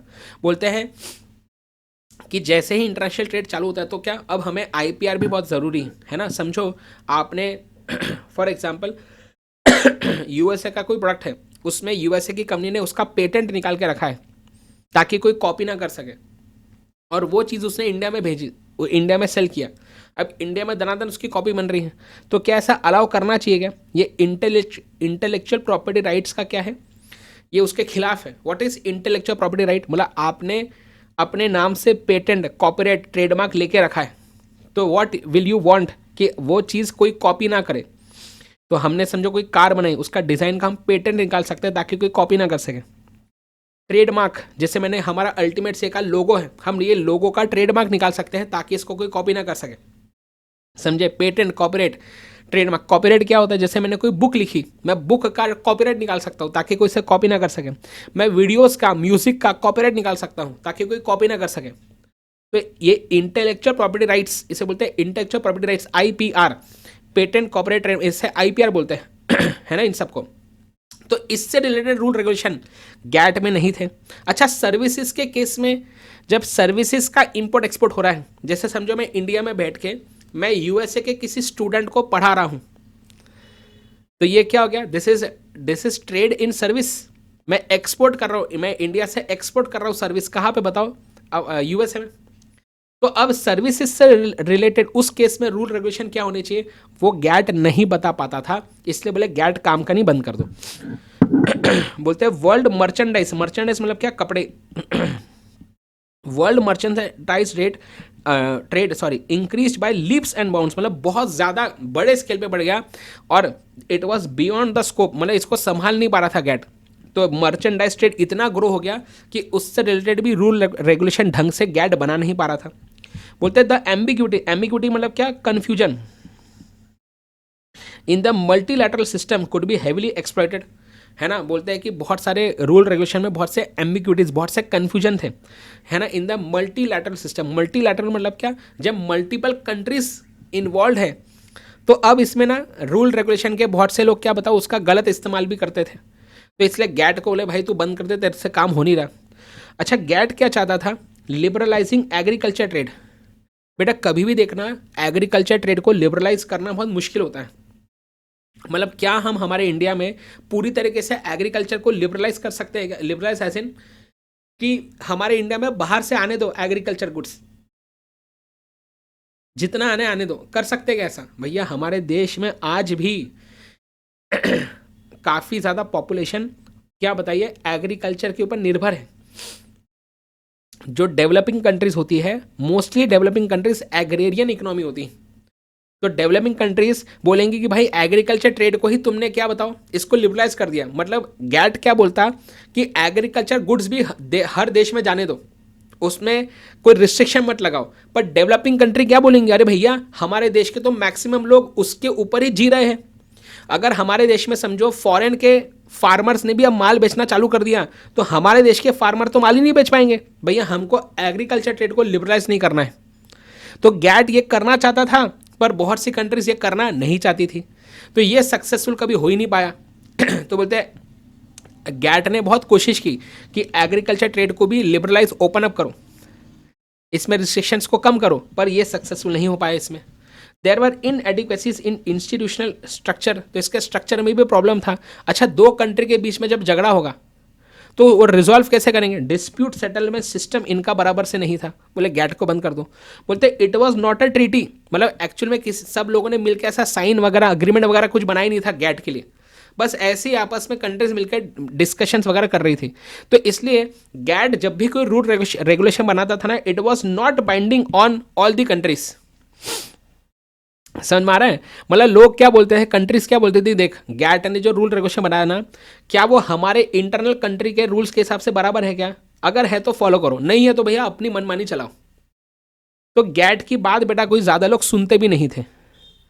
बोलते हैं कि so far as they are not incoherent with the nation's domestic rule, अगर हमारे डोमेस्टिक रूल से वो इनकोहेरेंट नहीं है, इनकोहेरेंट नहीं है मतलब कि अगर हमारे डोमेस्टिक रूल्स के हिसाब से है गैट के रूल्स तो चलने दो वैसा, पर अगर वो हमारे डोमेस्टिक रूल्स से अलग है तो फिर हम उसकी बात नहीं मानेंगे, हम अपनी मनमानी चलाएंगे। तो गैट बहुत ज़्यादा कंट्रोल वैसे कर नहीं पाया इंटरनेशनल ट्रेड को, इसलिए 1980s में इसको क्या पता, बोले भाई निकल, तेरा कोई काम नहीं। ठीक है, आइए इधर आगे बढ़े। फिर बात आती है पेन नंबर 9.12 पे आईपैड से। अब द उरुग्वे राउंड में क्या क्या वो देखना हमें, देखते हैं। बोलते हैं द उरुग्वे राउंड, प्लीज ध्यान दीजिए, it brought the biggest reform of world trading system, it is the 8th and the most ambitious and largest round of the multilateral trade negotiations in which 123 countries participate. पहली बात आपको MCQ आएगा कि कौन से round of meeting ने brought the biggest reform in the world trading system. Biggest reform मतलब सबसे बड़ा चेंज दुनिया के ट्रेडिंग सिस्टम में कब आया, कौन से मीटिंग में आया? उरुग्वे राउंड में। नेक्स्ट, ये कौन से नंबर की मीटिंग थी गैट की? ये 8th मीटिंग थी, हमने ऊपर भी बताया था, this was the 8th round of meeting, right. इसमें कितने कंट्री ने पार्टिसिपेट किया? अराउंड 123 कंट्रीज ने पार्टिसिपेट किया था। मेंबर्स एस्टैब्लिश 15 ग्रुप्स, ये उतना इंपॉर्टेंट नहीं है, to work on limiting restrictions. तो यहाँ पे मेंबर्स ने 15 ग्रुप अलग अलग बनाए और ट्राई किया कि कैसे हम रिस्ट्रिक्शंस को कम से कम कर सकते हैं। नेक्स्ट, ये चालू कहाँ हुआ था? बोलते थे round started in Punta del Este, in क्या बताइए, उरुग्वे। तो उरुग्वे में एक जगह है पुंटा डेल एस्टे, वहाँ पे ये चालू हुआ था सितंबर 1986 में, and was schedule to be completed by December 1990, मतलब 1990 तक ये खत्म हो जाना चाहिए था, बट दिसंबर 1993 में it was completed after 7 years of elaborate negotiations. लेकिन फिर क्या किया, बोले एक काम करो गैट को बंद कर देते हैं, और फाइनली इसी उरुग्वे राउंड में द अग्रीमेंट, अब एक अग्रीमेंट साइन किया था सारी कंट्रीज से मिलके। बोलते the agreement was signed by the most countries on 15 April 1994 and took effect on 1 July 1995, that is the birth of WTO। मतलब उरुग्वे राउंड में ही क्या हुआ, हमने गैट को खत्म किया, ये नेगोशिएशंस के बाद हमने गैट को खत्म किया एंड क्या किया, गैट को खत्म किया एंड हमने सारे कंट्री से मिलकर एक अग्रीमेंट साइन किया 1994 में, जिसका इफेक्ट, जो इफेक्ट कब से चालू हुआ, जिसका 1 जुलाई 1995 को WTO का जन्म हुआ, वर्ल्ड ट्रेड ऑर्गेनाइजेशन। तो WTO का जन्म कैसे हुआ उसके बारे में यहाँ पे चीज़ें लिखी हैं। क्लियर है बात? ये भी आप लिख सकते हैं कि भाई इसको याद कर लेना आप कि उरुग्वे राउंड कहाँ पे चालू हुआ था। तो it started in Punta del Este, ये जगह का नाम है, ठीक है ना, पुंटा डेल एस्टे। देखिए पुंटा, अब वो पुंटा है कि पंटा है अपने को नहीं मालूम, ठीक है ना। ये देखो Punta del Este, it is a city in Uruguay, ये है वो सिटी, ठीक है। ये देखो उंगलियां है ये, तो उसके भी कुछ हिस्ट्री वगैरह होंगी, ठीक है। तो उरुग्वे की एक सिटी है पुंटा डेल एस्टे, ठीक है। चलो आइए वापस आएंगे, ठीक है।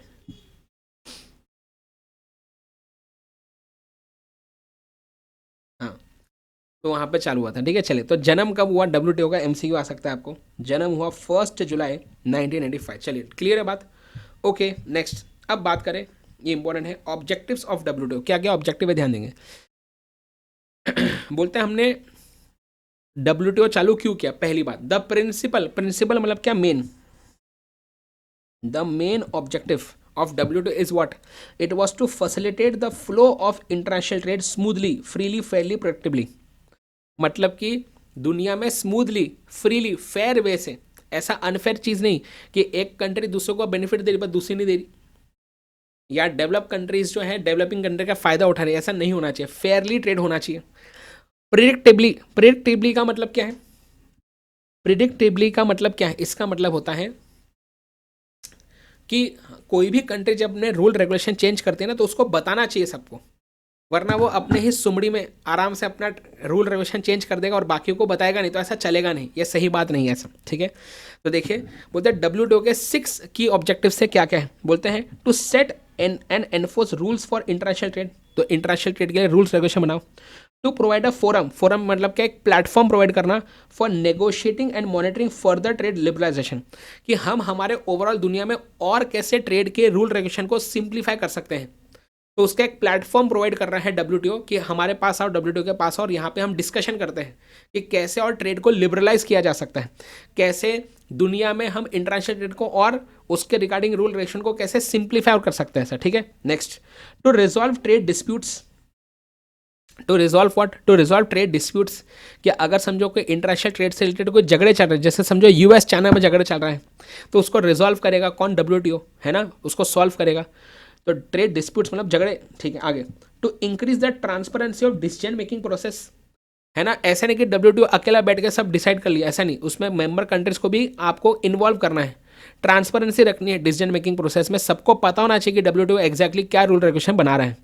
To cooperate with other major international economic institution, जैसे कि क्या, जैसे कि वर्ल्ड बैंक है ना, जैसे कि IMF, इनके साथ कोऑपरेट करके ट्राई करेगा कि हमारे ग्लोबली पूरा ओवरऑल हमारे इकोनॉमी कैसे इंप्रूव करें। And to help the developing countries, सबसे इंपॉर्टेंट, डेवलपिंग कंट्रीज को हेल्प करने की जिम्मेदारी है WTO की, कि हम डेवलपिंग कंट्रीज को और कैसे हेल्प कर सकते हैं ग्लोबल ट्रेडिंग सिस्टम में, है ना, मतलब इंटरनेशनल ट्रेड से डेवलपिंग कंट्रीज कैसे और ग्रो कर सकती है, उसके बारे में WTO सोचेगा। चलिए फिर से मुझे बताइए, what are the 6 key objectives, come on, what are the 6 key objectives of WTO। पहला, भैया रूल रेगुलेशन बनाओ इंटरनेशनल ट्रेड से रिलेटेड। दूसरा, बोलते हैं एक फोरम, एक प्लेटफॉर्म प्रोवाइड करो फॉर ट्रेड लिबरलाइजेशन। तीसरा, जो भी झगड़े हो रहे हैं उसको रिजॉल्व करो, रिजॉल्विंग ट्रेड डिस्प्यूट्स। चौथा, डिसीजन मेकिंग में ट्रांसपेरेंसी लेके आओ, ताकि ऑनेस्ट वे में सबको पता होना चाहिए एग्जैक्टली क्या रूल रेगुलेशन नए बन रहे हैं, और सबको मेंबर कंट्रीज को इन्वॉल्व करो डिसीजंस लेने में।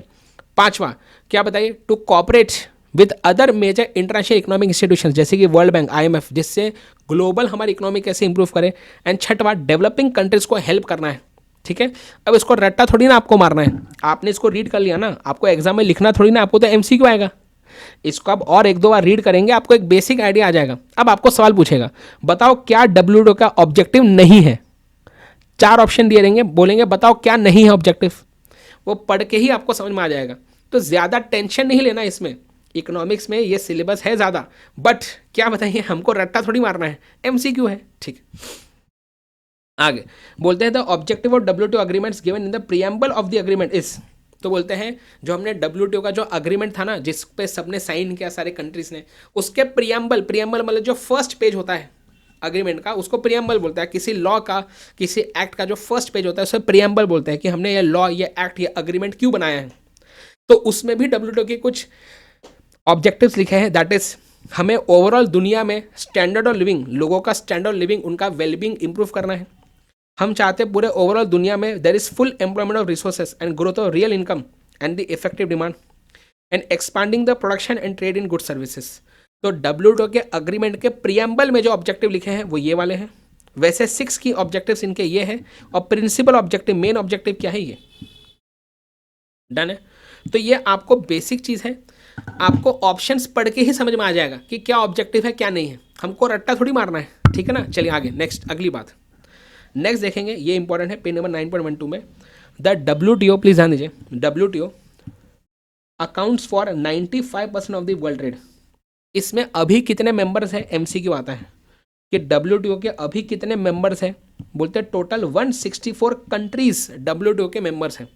इसमें MCQ आता है कि बताओ WTO के जो भी मेंबर्स हैं ना, WTO के जो भी टोटल मेंबर्स हैं, उसमें मुझे बताइए क्या डेवलप्ड कंट्रीज ज़्यादा है या डेवलपिंग कंट्रीज ज़्यादा है।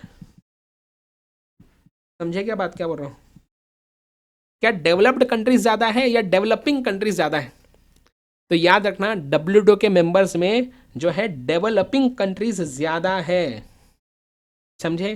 तो टोटल है 164, जिसमें से 117 जो है वो डेवलपिंग कंट्रीज, और बाकी रिमेनिंग है आपकी डेवलप कंट्रीज। एंड 24 और कंट्रीज है जो अभी मेंबरशिप बस उनको मिलने वाली है, अभी नेगोशिएशन चल रहे हैं, राइट। तो 117 आर डेवलपिंग, मतलब क्या, मतलब majority of the developing, majority of the members of WTO are developing countries. Clear है बात। तो ये MCQ आता है, क्या MCQ आएगा, टोटल कितने मेंबर है 164, और उसमें मेजोरिटी को, और उसमें मेजोरिटी कौन से है, और उसमें मेजोरिटी कौन से बताओ, मेजोरिटी डेवलपिंग है, ठीक है। आगे बढ़े नेक्स्ट, अगली बात इधर आई है। नेक्स्ट है स्ट्रक्चर ऑफ WTO, है ना। अब WTO बना तो दिया, अब यहाँ पे जो है सारी मेंबर कंट्रीज मिलकर डिसाइड करेगी इसका स्ट्रक्चर, कि कौन सी चीज़ से रिलेटेड कौन डिसीजन बनाएगा, है ना। तो इसमें सब पोस्ट डिसाइड करनी पड़ेगी। अरे यार, जैसे तुम अपने फ्लैट स्कीम में या अपने सोसाइटी में बनाते हैं ना, एक स्ट्रक्चर बनाते हैं क्या, कि भैया सेक्रेटरी कौन रहेगा, ट्रेजरर कौन रहेगा, है ना, ये सब नहीं क्या, ऐसा स्ट्रक्चर बनाते हैं। जैसे भिड़े, फिर क्या वो अय्यर साहब, है ना, गोकुलधाम सोसाइटी, तो भिड़े सेक्रेटरी है, अय्यर उसका ट्रेजरर होता है, फिर पोपटलाल की भी कोई पोस्ट होती है उसमें, ऐसा। तो यहाँ पे पोस्ट अलग अलग डिसाइड होती है।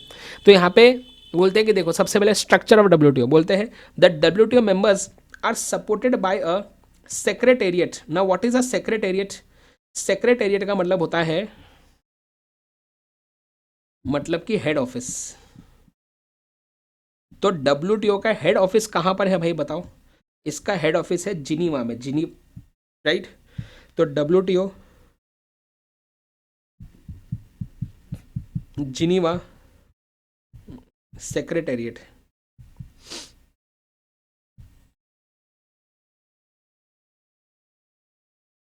देखो 620 लोगों का स्टाफ है वहाँ पे, है ना, WTO के सेक्रेटेरिएट में, जिनीवा में इसका, ठीक है।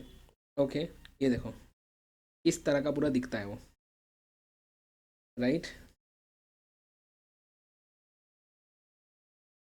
ओहो, ये देखो हर एक कंट्री का बंदा वो बैठता है वहाँ पे, चाइना से, इक्वेडोर से, बल्गेरिया, ऐसा इंडिया का भी एक अपना चेयर होगा वहाँ पे अलग से, और वहाँ पे फिर सब डिस्कशन होता है।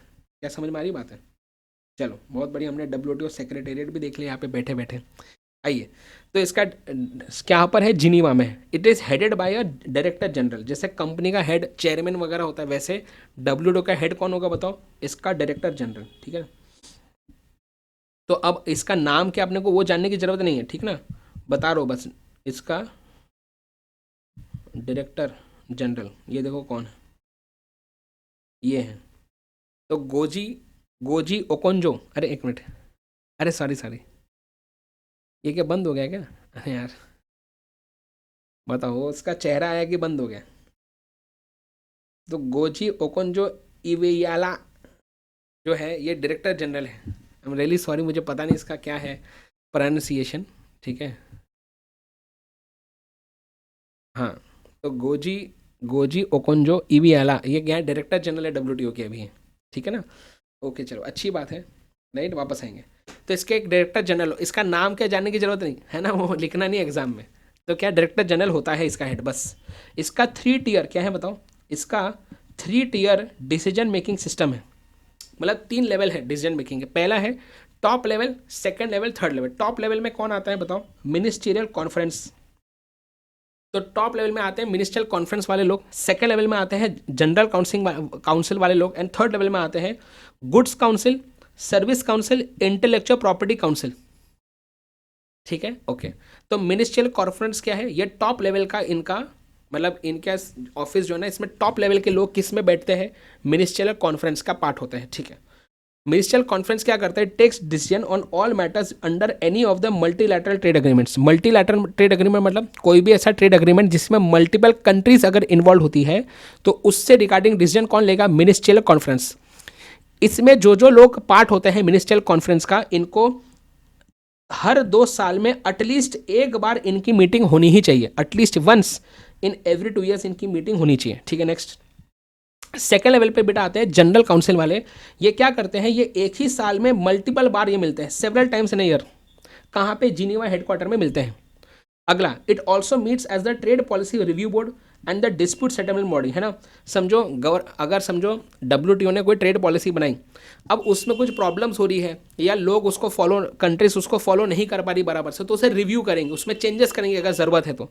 जो पॉलिसीज़ बना ली है ना उसमें क्या कोई चेंजेस की ज़रूरत है तो करेंगे लोग। ट्रेड पॉलिसी जो बनाई खुद उसे रिव्यू करने की काम, तो ट्रेड पॉलिसी रिव्यू बोर्ड भी है ये। एंड डिस्प्यूट सेटलमेंट बॉडी भी है। अगर कोई झगड़े वगैरह हो रहे हैं कंट्रीज के बीच तो उस डिस्प्यूट को, उस झगड़े को सेटल कौन करेगा? General council, correct. And then finally goods के रिगार्डिंग, सर्विसेज के रिगार्डिंग कौन बनाएगा rules? Goods council, service council, intellectual property council. ये काउंसिल क्या करेगा?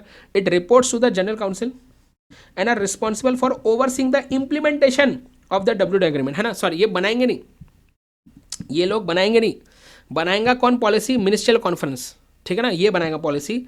जनरल काउंसिल मीटिंग्स करेंगे और चेक करेंगे कि क्या कोई पॉलिसी में चेंजेस की जरूरत है क्या, बनाएंगे ये लोग पॉलिसी, ठीक है ना, मिनिस्ट्रियल कॉन्फ्रेंस। ये क्या करेंगे? ये लोग बोलते हैं गुड्स से रिलेटेड जो पॉलिसी बनाई है डब्ल्यूटीओ की, क्या सब लोग फॉलो कर रहे हैं क्या सब लोग उसे इंप्लीमेंट कर रहे हैं? अगर नहीं कर रहे हैं तो फिर ये जाके रिपोर्ट करेगा किसको? जनरल काउंसिल को। क्या यार देखो ये पाकिस्तान है ना, ये फॉलो नहीं कर रहा भैया पॉलिसी, इसको थोड़ा सा क्या बताओ, थोड़ा सा ठीक करो इनको, है ना, ठीक है।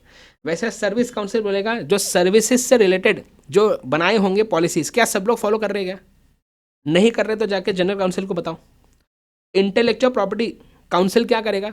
जो इंटेलेक्चुअल प्रॉपर्टी से रिलेटेड रूल्स रेगुलेशन है, क्या सारे मेंबर कंट्री फॉलो कर रहे हैं? क्या नहीं कर रहे? क्या ठीक है, तो जाके जनरल काउंसिल को क्या करो तुम? रिपोर्ट करो, ठीक है। समझ में आ रही बात है? डन है। तो ये क्या है? This is the structure of WTO. Am I clear? Yes. तो ये डन है, ये भी डन है। Am I clear? पक्का। अब क्या करना है हमें? अब हमें चालू करना है the guiding principles of the WTO, right. तो जब भी क्या बताइए, जो कंट्रीज जो डब्ल्यूटीओ की मेंबर हैं उन्हें ये गाइडिंग प्रिंसिपल्स, प्रिंसिपल मतलब रूल रेगुलेशन, ये फॉलो करने चाहिए, राइट। तो जितनी भी मेंबर कंट्रीज है उनको गाइड करने के लिए, कि इंटरनेशनल ट्रेड करना है तो कैसे करें, तो उनको गाइड करने के लिए जो यहाँ पे रूल रेगुलेशन दिए हैं, जो इन्होंने प्रिंसिपल्स दिए, इनको फॉलो करने होते हैं। तो these are the guiding principles of WTO, ठीक है ना। तो ये हम अभी डिस्कस करेंगे, राइट। आइए गाइडिंग प्रिंसिपल्स जो है हम स्टार्ट करेंगे, ओके।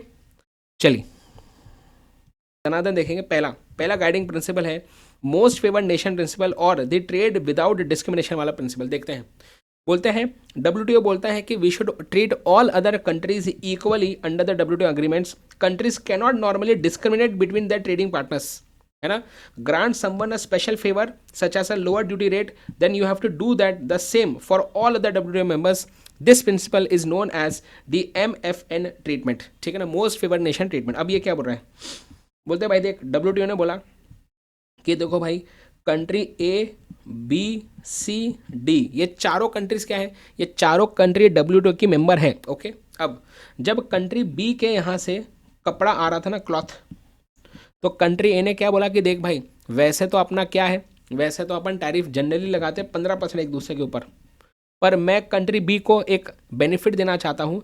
मैं कंट्री बी से जब कपड़ा आएगा ना, मैं सिर्फ 8% का ही टैरिफ लगाऊंगा। जैसे ही कंट्री ए ये चीज़ करता है तो अब ये कंट्री ए की जिम्मेदारी है कि ऐसा सेम बेनिफिट वो बाकी डब्ल्यूटीओ के मेंबर्स को भी दे। तो ये बेनिफिट इसको अब कंट्री सी को भी देना पड़ेगा, डी को भी देना पड़ेगा, इनको भी 8% पे ही इसको देना चाहिए। अब ये क्या है बेटा, ऐसा करना चाहिए, ये करेगा कि नहीं वो अलग बात है, ऐसा इनके प्रिंसिपल के हिसाब से करना चाहिए, है ना, ऐसा है। तो ये बोलते हैं मोस्ट फेवर नेशन प्रिंसिपल। तुम अगर एक कंट्री को कोई स्पेशल फेवर देते हो तो सेम फेवर तुम्हें बाकी डब्ल्यूटीओ मेंबर्स को भी देना पड़ेगा। This is MFN treatment. बोलते हैं ये जो MFN प्रिंसिपल है ये अलग अलग उसमें दिया हुआ, देखो जैसे कि सर्विसेज, जो सर्विसेज का जो हमारा क्या बताइए, सर्विसेज के लिए, गुड्स के लिए हमने अलग अलग जो बनाए हुए सारे एग्रीमेंट्स, तो गुड्स वाले के उसमें ये आर्टिकल 1 में दिया है, सर्विसेज के बारे में लिखा है आर्टिकल 2 में, और ये इंटेलेक्चुअल प्रॉपर्टी में भी आपको ये करना है MFN ट्रीटमेंट, ये आर्टिकल 4 में लिखा है। अब मेरे हिसाब से बेटा ये चीज़ याद रखना इज नेक्स्ट टू इम्पॉसिबल, क्योंकि यहाँ पे इन्होंने हर एक उसके लिए दिया हुआ ऐसा आर्टिकल नंबर, तो ये आर्टिकल नंबर आप याद रखें। ये मुझे नहीं लगता कि दिस इज दैट इंपॉर्टेंट, तो यहाँ पे लिख दो नॉट इम्पॉर्टेंट। हाँ लेकिन MFN ट्रीटमेंट है क्या, ये MCQ आपको आ सकता है। Am I clear? ठीक है ना। आगे तो ये ठीक है, एक बार सिर्फ रीड कर लेना आप इसको, ठीक है। ओके नेक्स्ट आगे बढ़े, बोलते हैं but some exceptions are allowed, मतलब एमएफएन ट्रीटमेंट में कुछ एक्सेप्शन हो सकता है। देखो, countries can set up a free trade agreement that applies only to goods traded within the group discriminating against the goods from outside. हाँ, तो बोलते हैं समझो लेकिन अगर यहाँ पे कंट्री ए और बी, समझो अग्रीमेंट, उसने फ्री ट्रेड अग्रीमेंट कर लिया है, समझो अगर इस केस में समझो ए और बी ने फ्री ट्रेड अग्रीमेंट साइन किया है और उसके अंतर्गत यहां पे ए और बी ने जो है समझो फ्री ट्रेड अग्रीमेंट साइन किया हुआ है और उसके अंतर्गत अगर ऐसा हो रहा है कि हम यहां पे 8 क्या 0 लगाएंगे अब तो फिर वो सेम चीज़ें बाकी लोगों को, ये सेम बेनिफिट बाकी लोगों को देने की ज़रूरत नहीं है, फिर ऐसा बोल रहे। तो ये पहला एक्सेप्शन। दूसरा एक्सेप्शन क्या है, और they can give developing countries special access to the market और a country can raise barriers against products that are considered to be traded unfairly from specific countries, है ना। बोलते देखो, अगर तुम्हें ऐसा लगता है कि फॉर एग्जाम्पल इंडिया जो है ना, इंडिया बेटा श्रीलंका को हेल्प करना चाहता है, तो इसके लिए उन्होंने चूंकि इसको हेल्प करना था इसलिए इसको कम रेट लगाया, तो ज़रूरी नहीं कि तुम बाकियों को भी लगाओ फिर, पहली बात। दूसरी बात, अगर समझो चाइना, बेटा चाइना से हमें समझ में आ रहा है कि जानबूझ के ये चीज़ों को सस्ता करके बेच रहा है, तो भाई हम तो तेरे पे फिर टैरिफ ज़्यादा लगाएंगे ही लगाएंगे, बात खत्म। तो हम तेरे को ज़्यादा टैरिफ लगाएंगे, बाकी को कम लगाएंगे, बाकी को जो रेट चला था वो लगाएंगे, पर तेरे को ज़्यादा लगाएंगे क्योंकि तू अनफेयर प्रैक्टिस, तू गलत हरकत कर रहा है हमारे साथ, इसलिए। तो अगर ये रीज़न है तो ऐसे केस में अगर आप किसी एक को बेनिफिट देते हो तो फिर वो बाकियों को ट्रांसफ़र करने की ज़रूरत नहीं है, समझे। एमएफएन वाला प्रिंसिपल समझ में आ रहा है सबको, बताइए कि अगर हम किसी एक कंट्री को फेवर देते हैं डब्ल्यूटीओ मेंबर को, तो सेम फेवर दूसरे कंट्रीज को भी देना चाहिए, ठीक है। आगे बढ़े, नेक्स्ट है आपका नेशनल ट्रीटमेंट। ये भी बहुत इंटरेस्टिंग चीज़ है। बोलते हैं एक बार जब फॉरेन गुड्स, जैसे ही वो गुड्स आपके देश में आ जाते हैं, उसके बाद अब उसको अपने डोमेस्टिक गुड्स से अलग नहीं मानना है। सर समझा नहीं मैं, ध्यान दीजिए।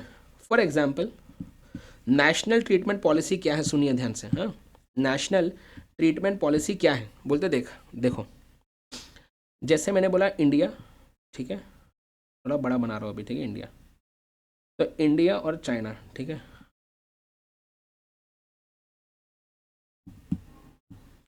तो समझो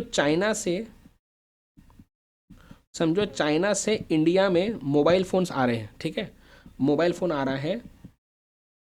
समझो मोबाइल फ़ोन का प्राइस है, एग्जाम्पल, समझो मोबाइल फ़ोन का प्राइस है 10,000 रुपये, तो हमने क्या किया, उस पर टैरिफ लगाया, समझो हमने 30% का इम्पोर्ट ड्यूटी। तो जो 10,000 का मोबाइल फ़ोन था वो क्या हो जाएगा, इस पर 3,000 का टैरिफ। अब वो इंडिया में जो चाइना वाला जो मोबाइल है उसका रेट क्या हो गया, 13,000 रुपये, करेक्ट। और इंडिया में इंडियंस भी, जो इंडियन कंपनी मोबाइल फ़ोन बना रही है उसका भी कुछ अमाउंट होगा। समझो एग्जांपल, इंडिया वाली कंपनी का रेट है समझो 15,000 रुपये, ठीक है। अब समझिए, बोलते हैं कि देखो, जब तक बेटा ये मोबाइल फ़ोन बाहर था, चाइना में था, वो जब इंडिया में आया तुमने यहाँ पे बॉर्डर पे इस पर इम्पोर्ट ड्यूटी लगा दिया, करेक्ट। अब जब ये मोबाइल फ़ोन इंडिया में अब आ चुका है, तो अब तुम्हें अब चाइना के मोबाइल में और इंडिया के मोबाइल में अब डिस्क्रिमिनेशन नहीं करना है। मतलब तुम ऐसा नहीं कर सकते अब कि इंडिया में बना मोबाइल फ़ोन, इस पे मैं जीएसटी लगाऊंगा समझो 12% का, और इस पे मैं जीएसटी लगाऊंगा 28% का। बोलते हैं एक बार जब फॉरेन गुड्स इंडिया में आ जाते हैं, उसके बाद जो तुम इंटरनल रूल रेगुलेशन बनाते हो ना, उसमें डिस्क्रिमिनेशन नहीं कर सकते। तो तुम एक बार जब गुड्स इंडिया में आ गया, उसके बाद जो तुम इंटरनल लॉज बनाओगे उसमें तुम डिस्क्रिमिनेशन नहीं कर सकते between your domestic and foreign goods. आपको समझ में आया? क्या आपको समझ में आया? तो तुम यहां पे क्या कर रहे हो, तुम यहाँ पे गुड्स इंडिया में आने के बाद अब तुम इंडिया के मोबाइल पे 12% ही लगा रहे जीएसटी, और चाइना के मोबाइल में जानबूझ के ज़्यादा जीएसटी लगा रहे हो, ऐसा नहीं चलेगा। इस पे भी तुम्हें फिर 12% ही लगाना चाहिए। क्या समझ में आया? ये है नेशनल ट्रीटमेंट पॉलिसी। एक बार पढ़िए अभी पट से। ट्रीटिंग फॉरेन, देखो, treating foreigners and locals equally, imported and locally produce goods should be treated equally at least after the foreign good have entered the market. Feel आया, मैंने जो बोला वो लिखा हुआ है। Next, the same should apply to services, trademark, corporate, patent, सारे चीज़ों में बोलते हैं देखो ये ट्रीटमेंट, ये प्रिंसिपल बोलता है giving others the same treatment as our own nationals. हमारे देश के गुड्स को जैसी ट्रीटमेंट देते हो ना वैसे ही फॉरेन गुड्स को देना। ये भी हमारे WTO के अग्रीमेंट्स में देखने को मिलता है। जो गुड्स का अग्रीमेंट है उसके आर्टिकल 3 में, सर्विसेज के अग्रीमेंट में आर्टिकल 17 में, एंड इंटेलेक्चुअल प्रॉपर्टी के अग्रीमेंट के आर्टिकल 3 में देखने को मिलता है। सर क्या ये याद रखने की जरूरत है? नहीं, रीड करना सिर्फ। आगे बोलते हैं NTP अप्लाइज वंस, ये कब अप्लाई होता है? Once the product has entered the market. ये MCQ आ सकता है। क्या मैं नेशनल ट्रीटमेंट पॉलिसी मुझे बाहर भी लगानी है क्या, जब गुड्स बाहर है देश के? नहीं, जैसे ही वो हमारे देश में एंटर हो गए, जैसे ही हमारे देश में बेटा फॉरेन गुड्स एंटर हो गए, बस अब एंट्री होने के बाद अब ये फॉरेन के गुड्स को और हमारे देश के गुड्स को इक्वली ट्रीट करना है इंटरनल लॉज बनाने के लिए, समझे? बोलते हैं 10 charging a custom duty on an import is not a violation of national treatment. क्योंकि जब कस्टम ड्यूटी लगाते हैं, इम्पोर्ट ड्यूटी लगाते हैं, तब तो गुड्स बाहर थे, वो जस्ट हमारे बॉर्डर पे भी है गुड्स, तब हम लगा रहे इम्पोर्ट ड्यूटी, वो चलता है। पर गुड्स आने के बाद इंडिया में इंपोर्ट ड्यूटी दे दिया, फिर जब गुड्स इंडिया में आ गए, अब तुम उस पे इंटरनल लॉस उस पे अलग बना रहे हो। इंटरनल लॉस जैसे कि GST, तुमने फॉरेन गुड्स पे GST ज्यादा रखा, इंडिया के गुड्स पे कम रखा, ऐसा नहीं चलेगा। GST अब सब पे इक्वल रखना। फिर ऐसा आपको फील आ रहा है क्या मैं क्या बोल रहा हूं? तो it should be treated equally, यहां पे लिख दो इन टर्म्स ऑफ, ऐसा लिख दो in terms of internal rules regulation, in terms of internal rules and regulations. क्या ये बात क्लियर है क्या? नेशनल ट्रीटमेंट पॉलिसी बढ़िया चीज है। अगला प्रिंसिपल है, नेक्स्ट है आपका freer trade gradually through negotiation. मतलब बोलते हैं देखो WTO बोलेगा चलो हम मानते हैं आज के ज़माने में पहले के ज़माने से काफ़ी बेटर हुआ इंटरनेशनल ट्रेड, ठीक है ना, रिस्ट्रिक्शंस कम है, पर हम चाहते कि और रिस्ट्रिक्शंस कम हो। हम चाहते कि धीरे धीरे टैरिफ भी लोग कम करें, धीरे धीरे जो बैन्स वगैरह लगाए हैं दूसरे कंट्री पे वो आप कम करो, धीरे धीरे जो एडमिनिस्ट्रेटिव तुम डिलेस करते हो, जानबूझ के प्रोसीजरल ऑब्स्टिकल्स क्रिएट करते हो कि पहले ये लाइसेंस लो, ये रजिस्ट्रेशन करो, ऐसा करो, वैसा करो, ये सब चीज़ों में जो तुम करते हो ना, हम चाहते धीरे धीरे हम नेगोशिएशंस करके, डिस्कशंस करके धीरे धीरे और फ्री करते जाएंगे ट्रेड को। फ्री मतलब और फ्रीली कर सके। ये सब रिस्ट्रिक्शंस को हमें धीरे धीरे समय के साथ कम करना है, ये हम चाहते हैं। प्लीज़ समझिए कंट्रीज बोलते हैं फ्रीयर ट्रेड वाला प्रिंसिपल बोलता है कि ये सारे WTO मेंबर कंट्री की जिम्मेदारी है कि हम धीरे धीरे समय के साथ we should lower our trade barriers, है ना, and it is one of the most obvious means of encouraging trade. अगर ट्रेड बैरियर कम करोगे आप तो ट्रेड बैरियर मतलब रुकावटें, जैसे कि इंपोर्ट ड्यूटी लगाना, जैसे कि कोटा क्वांटिटी पे रिस्ट्रिक्शन लगाना, जैसे कि प्रोसीजरल ऑब्स्टिकल्स क्रिएट करना, इसको धीरे धीरे कम करो यार। The barriers included custom duty, है ना, import bans, quotas that restrict the quantity selectively. From time to time other issues have also emerged such as क्या, red tapism, exchange rate policies have also been discussed.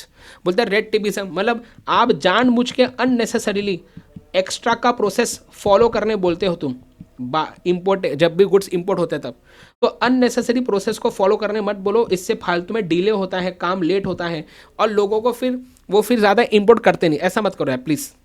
Exchange rate policies बनाते हो तुम लोग, बोलते कि यार अगर China से गुड्स आएंगे ना तो हम इंडियन रुपये में ही उसको पेमेंट करेंगे, हम उनके करेंसी में नहीं करेंगे, ऐसा रूल बना सकते हैं यार। ऐसी सब चीज़ें मत करो। धीरे धीरे हमें क्या करना है, ये सारे हमें धीरे धीरे बैरियर्स को कम करना है ताकि आसानी से इंटरनेशनल ट्रेड अच्छे से हो सके। The WTO agreements allows countries to introduce changes gradually through progressive liberalisation. Progressive liberalisation मतलब धीरे धीरे लिबरलाइज करो, धीरे धीरे रूल्स को और सिंप्लीफाई करो, राइट। बोलते हैं developing countries are usually given longer to fulfil their obligation. बोलते देखो जो डेवलप्ड कंट्रीज है ना, तुमको तो जल्दी करना चाहिए सब चीज़ें, बट डेवलपिंग कंट्रीज तुम्हें अपने देश के बारे में भी सोचना है। तुम एकदम से अपने इकोनॉमी को ओपन अप कर दोगे तो तुम्हारे ही देश को प्रॉब्लम होगा। तो जो डेवलपिंग कंट्रीज है ना, तुमको हम ज़्यादा टाइम देंगे, तुम आराम से करो, बट डेवलप्ड कंट्रीज जो है बेटा तुम थोड़ा जल्दी करो, प्लीज़ जल्दी करो। तुम्हें जितना तुम फ्री रखोगे, जितना इंपोर्ट ड्यूटीज बैरियर्स कम रखोगे, तो उतना इंटरनेशनल ट्रेड ओवरऑल ग्रो कर पाएगा। समझ में आया? दिस इज फ्रीयर ट्रेड वाला प्रिंसिपल। चलिए आगे बढ़े। नेक्स्ट अगला प्रिंसिपल है, कम ऑन नेक्स्ट आगे देखें। नेक्स्ट है प्रमोटिंग फेयर कंपटीशन। चलिए पढ़ेंगे। बोलते हैं WTO described is described as a free trade institution but it is not entirely accurate. बोलते देखो, हम जब बोलते हैं कि डब्ल्यू क्या ये चाहता है क्या कि सब फ्री ट्रेड ही हो? क्या डब्ल्यू ऐसा चाहता है कि कोई भी प्रकार का, क्या बताइए, कि टैरिफ लगा हुई मत, ऐसा बोल रहा है क्या डब्ल्यू? बोलते नहीं, ऐसा नहीं बोल रहा है। डब्ल्यू ये नहीं बोल रहा कि हमेशा ही फ्री ट्रेड होना चाहिए। डब्ल्यू बोलता है कि भाई देख, टैरिफ लगाना कभी कभी सही भी होता है। इनका बोलना है कि W system allow us tariffs in limited circumstances and other forms of protection. More accurately, it is a system of rules dedicated to open, fair and undistorted competition. मतलब गलत प्रकार से अगर कोई कोई कंट्री अगर गलत हरकतें कर रही है तो उस पर फिर तुम लगाओ टैरिफ। बोलते देखो, डब्ल्यूटीओ के बारे में जब भी कोई सुनता है ना और उनके बारे में पढ़ता है तो हमें ऐसा लगता है कि डब्ल्यूटीओ क्या बोलता कि सब, कि कोई भी बैरियर मत लगाओ, कोई भी टैरिफ मत लगाओ। ऐसा नहीं है, आप इस गलत फहमी में मत रहो। ये बोल रहा है ये चौथा प्रिंसिपल, कि ऐसा मत समझो कि WTO is a free trade institution. ये हर बार ऐसा ही होना चाहिए, ऐसा जरूरी नहीं। हाँ, हम यहां पे बोल रहे हैं कि धीरे धीरे कम करना है, पर इसका यह मतलब नहीं कि कभी भी नहीं लगाना चाहिए, ऐसा डब्ल्यूटीओ नहीं बोल रहा है। अगर सच में कहीं पे प्रॉब्लम्स हो रही है, समझो चाइना वाला जानबूझ के तुम्हारे देश में जानबूझ के सस्ते दामों में माल बेच रहा है, तो फिर तुम उस पर लगाओ टैरिफ, तो प्रॉब्लम नहीं है। डब्ल्यूटीओ ओपन, फेयर, अनडिस्टॉर्टेड कंपटीशन चाहता है, कि सही तरीके से कंपटीशन होना चाहिए मार्केट में, डब्ल्यूटीओ चाहता है, बोल रहे हैं। बोलते the rule of non discrimination, the MFN and national treatment जो रूल है, they are design to secure fair conditions of trade, so too are those on dumping and subsidies. बोलते देखो, डब्ल्यूटीओ बोलता है कि मैंने एमएफएन का रूल बनाया कि अगर तुम्हें किसी एक कंट्री को फेवर किया तो दूसरे को भी दो। मैंने नेशनल ट्रीटमेंट का रूल बनाया कि एक बार जब कंट्री गुड्स में आ गए, फॉरेन गुड्स हमारे कंट्री में आ गए, तो उसके जो इंटरनल लॉज है वो आपके डोमेस्टिक गुड्स के हिसाब से बनाना। हमने ऐसे कंडीशन, हमने ऐसे रूल्स बनाए हैं, ठीक है। लेकिन हमें यह भी पता है, डब्ल्यूटीओ बोल रहा है, लेकिन हमें यह भी पता है कि जब डंपिंग होती है, जब फॉरेन की गवर्नमेंट जानबूझ के सब्सिडी बांट रही है, तो फिर इस पे एंटी डंपिंग ड्यूटी, इस पे काउंटर वेइंग ड्यूटी भी लगाना चाहिए। फिर बोलते हैं these issues are complex and the rules try to establish what is fair और unfair and how governments can respond, in particular by charging an additional input duty calculate to compensate for the damage cause by unfair trade. बोलते भाई देख, हम WTO बोलता मैं MFN की बात करता हूं, नेशनल ट्रीटमेंट की बात करता हूं, ठीक है, लेकिन अगर तुम्हारे देश में कोई डंपिंग कर रहा है, जानबूझ के सस्ते में माल बेच रहा है तुम्हारे देश में, या कोई देश की गवर्नमेंट अपने प्रोड्यूसर्स को सब्सिडी बांट के सस्ता कर रही चीजों को और तुम्हारे देश में बेच रही है, तो फिर ये जिस कंट्री में माल आ रहा है ना, उनको ये पूरा हक है कि वो ऐसे प्रोडक्ट्स के ऊपर क्या बताएं, anti dumping duty, countervailing duty लगाए to compensate for the damage cost, है ना। तो ये भी अलाउ, ऐसा नहीं बोलता डब्ल्यूटीओ, ऐसा नहीं बोलता कि एंटी डंपिंग लगा ही नहीं सकते, काउंटर वेइंग लगा ही नहीं सकते। भाई सामने वाला गलत कर रहा है तो फिर हम तुम्हें चुप रहने भी नहीं बोल रहे हैं ऐसा। तो तुम एमएफएन फॉलो करो, नेशनल ट्रीटमेंट पॉलिसी फॉलो करो, पर सामने वाला ज्यादा होशियारी मार रहा है तो हम तुम्हें चुप रहने नहीं बोल रहे हैं। तुम लगाओ एडीडी, ठोको उस पर, तुम ठोको उस पर काउंटर वेइंग ड्यूटी, कोई प्रॉब्लम नहीं है। बोलते हैं many of the other WTO agreements aim to support fair competition in agriculture, intellectual property services. The agreement on government procurement, a plurilateral agreement, because it is signed by only a few WTO members, extends competition rules to purchase by thousands of government entities in many countries and so on. अब यहाँ पे example दे रहे, कोई काम का नहीं था बेटा, ये डब्बा कुछ भी काम का नहीं है, ठीक है ना। आपने इसको कार्ड भी दिया ना तो भी चलेगा। बस वो बता रहे हैं कि हम बाकी भी, डब्ल्यूटीओ बाकी भी बहुत से ऐसे अग्रीमेंट्स बनाता है जिसपे वो सपोर्ट करता है फेयर कॉम्पिटिशन को, जिसमें वो फेयर कंपटीशन को सपोर्ट करता है, बस, ठीक है ना। एक होता है बेटा प्लूरीलैटरल और एक मल्टीलैटरल, ठीक है ना। मुझे ये आपको एक बार बताना है, प्लूरीलैटरल एंड मल्टीलैटरल, ठीक है ना। एक मिनट रुकिए, मुझे आपको एक्चुअली ये बताना था एक बार, प्लूरीलैटरल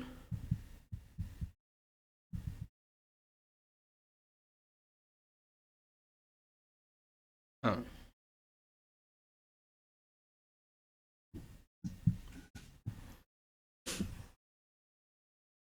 देखो डब्ल्यूटीओ जो अग्रीमेंट्स बनाता है ना, अलग अलग जो अग्रीमेंट्स के हिसाब से फिर सारी कंट्रीज काम करती हैं।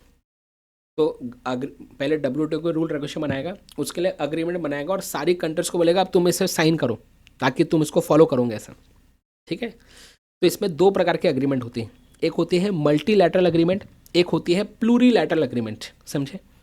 मल्टीलैटरल अग्रीमेंट वो होती है जिसमें WTO के सारे मेंबर्स ने क्या किया होता है, उसको रेटिफाई मतलब उसको अलाउ किया होता है, सारे WTO के मेंबर्स ने, और सारे WTO के मेंबर्स ने उस पर साइन किया होता है। This is what, this is multilateral agreement. ठीक है, और प्लूरीलैटरल क्या होता है? Come on, what is प्लूरीलैटरल agreement? Come on fast. ऐसा अग्रीमेंट जो WTO ने बनाया है पर उसमें WTO के सारे मेंबर्स ने देखो, plurilateral agreements are what, these are optional and only members that choose to ratify them, that choose to ratify मतलब क्या, मतलब जो अलाउ करने को तैयार है ऐसा। ठीक है ना, तो रेटिफिकेशन आपने सुना होगा, कंपनी लॉ में भी वर्ड आता है रेटिफिकेशन, मतलब कंसेंट देना है ना। अपनी कंसेंट को हिंदी में क्या बोलेंगे? परमिशन देना, सिंपल भाषा में। ठीक है ना, टू कंफर्म, टू अप्रूव, है ना। तो कंसेंट देना, अप्रूव करना, कंफर्म करना, इसे बोलते हैं रेटिफाई करना। अप्रूव करना या कंफर्म करना कि हाँ चलो हमें ये अलाउड है, हमें चलेगा ये करना। तो मल्टीलैटरल अग्रीमेंट्स क्या होती है, जो जो क्या बताए, which must be ratified as a whole, सारी कंट्रीज को इस पे अग्रीमेंट देनी ही पड़ेगी तो ही ये हम पूरा कर सकते हैं, वरना वो अग्रीमेंट वर्क नहीं करेगी। प्लूरीलैटरल अग्रीमेंट्स ऐसी होती है जो ऑप्शनल होती है, जो जो मेंबर्स ने इसको इसमें अप्रूवल दिया है बस वही उसको फॉलो करेगा। समझे? तो यहाँ पे क्या बोल रहा है कि WTO कुछ प्लूरीलैटरल अग्रीमेंट्स भी बनाता है ना, because it is signed by only a few WTO members, और उसमें बहुत बार ऐसी कॉम्पिटिशन रूल्स भी उसमें वो लिखता है। मतलब WTO चाहते हैं कि फेयर कंपटीशन हो, सही प्रकार से कंपटीशन हो बस। तो क्या ये डब्बा कुछ काम का था? नहीं था, इसको काट दो, कुछ काम का नहीं। ठीक है, इसके पहले जो लिखा ना बस ये आप याद रखें कि प्रमोटिंग फेयर कंपटीशन, कि WTO चाहता है कि फेयर कंपटीशन प्रमोट हो। हम ये नहीं बोल रहे कि आपको हमेशा फ्री ट्रेड ही करना है, हम ये नहीं बोल रहे हैं। अगर समझो सामने वाली कंट्री आपके साथ गलत कर रही है तो उस पर तुम anti dumping duty, countervailing duty ठोको उस पर, फिर कोई प्रॉब्लम नहीं। बस सही तरह से फेयर कंपटीशन होना चाहिए बस। चलिए यहाँ पे ये नेक्स्ट इधर आइए, तो अपन ये अभी करके खत्म करेंगे, अग्रीमेंट वाला जो है नेक्स्ट क्लास में देखेंगे। ठीक है ना, अभी रुक जाओ, ये बस एक पेज अभी करते हैं, फिर इसकी समरी देख के अभी एंड करेंगे। ठीक है, प्लीज ध्यान दीजिए, इधर आइए। अब अगला क्या है? अगला बेटा प्रिडिक्टिबिलिटी, है ना। क्या है प्रिडिक्टिबिलिटी? ये क्या है सुने, बोलते हैं sometimes promising not to raise a trade barrier can be as important as lowering one, because the promise gives business a clearer view of their future opportunities. ठीक है ना, with stability and predictability investment is encouraged, jobs are created and consumers can fully enjoy the benefits of competition, choice and lower prices. बोलते आप ध्यान दीजिए मैं क्या बोल रहा हूँ, सुनिए। बोलते देखो, बहुत बार समझो जैसे इंडिया ने बोला USA को कि आओ यार, आओ ना प्लीज़, आप इंडिया में आओ और इंडिया में मैन्युफैक्चरिंग करो। तो USA वालों ने बोला नहीं यार, तुम तो बहुत क्या टैक्स वैक्स लगाते हो, तुम इंपोर्ट ड्यूटी वगैरह भी बहुत लगाते हो, है ना, तो हमको ऐसा नहीं चलता, ऐसा USA वाले बोल रहे समझो। तो इंडिया वाले क्या बोल रहे हैं, बोलते चलो आज हमारे रूल्स रेगुलेशन थोड़े से स्ट्रिक्ट हैं, हम मानते हैं। इंडिया वाले बोल रहे हैं कि आज हमारे रूल्स रेगुलेशन थोड़े से स्ट्रिक्ट हैं, हम मानते हैं, लेकिन हम ये प्रॉमिस करते हैं आपको, आप आइए यहाँ पे, हम ट्राई करेंगे कि आने वाले 6 महीने, आने वाले 1 साल में ये जो रूल रेगुलेशन है ना उसे और सिंप्लीफाई करेंगे। तो USA वाले क्या बोलेंगे, चलो अब आप बोल रहे हो ना तो हम तुम पे विश्वास रख के आ रहे हैं। इसको बोलते हैं प्रिडिक्टिबिलिटी होना। हम क्या चाहते हैं, हम ऐसे कंट्रीज के साथ रिलेशन डेवलप करना चाहेंगे जहां पे प्रिडिक्टिबिलिटी है। जहां प्रिडिक्टिबिलिटी नहीं है ऐसे देशों के साथ हम रिलेशन बनाना नहीं चाहेंगे। जैसे समझो कोई कंट्री है जो क्या बताइए, जो पहले बोलता कुछ और है, बाद में करता ही कुछ और है। उसने बोला था कि हम ट्रेड बैरियर कम करेंगे, उसने ट्रेड बैरियर कम किया ही नहीं बल्कि और बढ़ा दिया। वो इंपोर्ट ड्यूटी कम करने वाला था, अभी 15% था, वो आगे 10% करने वाला था, अब उसने 25% कर दिया। इसका मतलब है कि प्रिडिक्टिबिलिटी नहीं है। मैं प्रिडिक्ट ही नहीं कर पा रहा कि सामने वाला जो देश है वो मेरे हित में डिसीजन लेगा कि नहीं। तो अगर मैं ये चीज़ प्रिडिक्ट नहीं कर पा रहा हूँ, मुझे उस पर सामने वाले देश पे विश्वास नहीं आ रहा है, तो फिर मैं उसके साथ काम क्यों करूँ? तो हम चाहते हैं कि ऐसे देशों के साथ हम क्या करें, हम ऐसे देशों के साथ, कम ऑन यार, हम ऐसे देशों के साथ बिजनेस करना चाहेंगे, ट्रेड करना चाहेंगे जहां पे प्रिडिक्टेबिलिटी होती है। Am I clear? मुझे बताइए कम ऑन, क्या आपको ये बात समझ में आ रही? क्या बोल रहा हूँ? Come on guys, hello, yes और नो? तो देखिए, बोलते हैं sometimes promising not to raise a trade barrier can be as important as actual lowering one. तो बोलते हैं अगर तुमने प्रॉमिस भी कर दिया ना कि हाँ चलो हम ट्रेड बैरियर कम करेंगे, तो तुम्हारे उस विश्वास पे, तुम्हारे उस बात पे लोग पैसा तुम्हारे कंट्री में लगाने को तैयार हो जाएंगे, तुम्हारे साथ ट्रेड करने को तैयार हो जाएंगे। पर अगर तुम्हारे देश में प्रिडिक्टेबिलिटी ही नहीं है, मतलब हमको पता ही नहीं चल रहा कि तुम कभी भी कुछ भी लॉ चेंज कर देते और इससे बाकी देशों को नुकसान हो रहा, तो भाई फिर हमको तुम्हारे साथ काम नहीं करना। फिर बोलते देखो, in WTO when countries agree to open their markets for goods and service they bind their commitment. अगर कोई कंट्री ने बोला कि भाई हम ओपन अप करेंगे कंट्री को, हम अलाउ करेंगे दूसरे देश से हमारे देश में माल आना, इसका मतलब कि वो बाइंड कर रहे हैं अपने आप को, वो बांध रहे अपने आप को, और जो उन्होंने बोला उनको करके दिखाना पड़ेगा। For goods these binding amounts to ceiling on custom tariff rates. जैसे गुड्स के केस में अगर किसी कंट्री ने बोला कि हम हमारे कंट्री को ओपन अप करेंगे, बाकी दूसरे देश के गुड्स को आने देंगे, तो गुड्स के केस में उन्हें क्या करना चाहिए, अपने देश के टैरिफ रेट्स को सच में कम करना चाहिए। Sometimes countries tax imports at rates that are lower than the bound rates. तो बाउंड रेट से भी कम, अगर तुमने बाउंड रेट का अग्रीमेंट साइन किया तो उससे भी कम रेट्स तुम्हें चार्ज करने चाहिए। Frequently, this is the case in developing countries. In developed countries, the rates actually charged and bound rates tend to be same. तो बोलते हैं जनरली डेवलपिंग कंट्रीज में क्या करते हैं, जो बाउंड रेट होता है ना उससे भी कम रेट चार्ज करते हैं, पर जनरली डेवलप्ड में ऑलमोस्ट इक्वल होता है। अब ये कुछ काम का था क्या? ये काम का नहीं था। तो यहाँ पे ये जो पार्ट है ना, ये काम का नहीं था, ये लाइन, ठीक है ना, ये काम का नहीं था। वो सिंपल भाषा में ऐसा बोल रहा है कि डेवलपिंग कंट्रीज जो है ना, डेवलपिंग कंट्रीज वहाँ पे मतलब ऐसा देखा गया है कि डेवलपिंग कंट्रीज में, याद है आपको बाउंड रेट अप्लाइड रेट, बोलते हैं डेवलपिंग कंट्रीज में जो अप्लाइड रेट होता है ना, जनरली अप्लाइड रेट है ना, याद करो यार, come on, bound rate applied rate, इधर आओ, bound tariff applied tariff, applied tariff bound tariff, bound tariff के जितना हो सकता है अप्लाइड टैरिफ ये इससे कम होता है, करेक्ट। बोलते जनरली ऐसा देखा गया है कि हमारे, प्लीज ध्यान दीजिए, जनरली ऐसा देखा गया है कि डेवलपिंग कंट्रीज में जो अप्लाइड रेट होता है ना वो कम होता है आपके बाउंड रेट से, जो कि अच्छी बात है।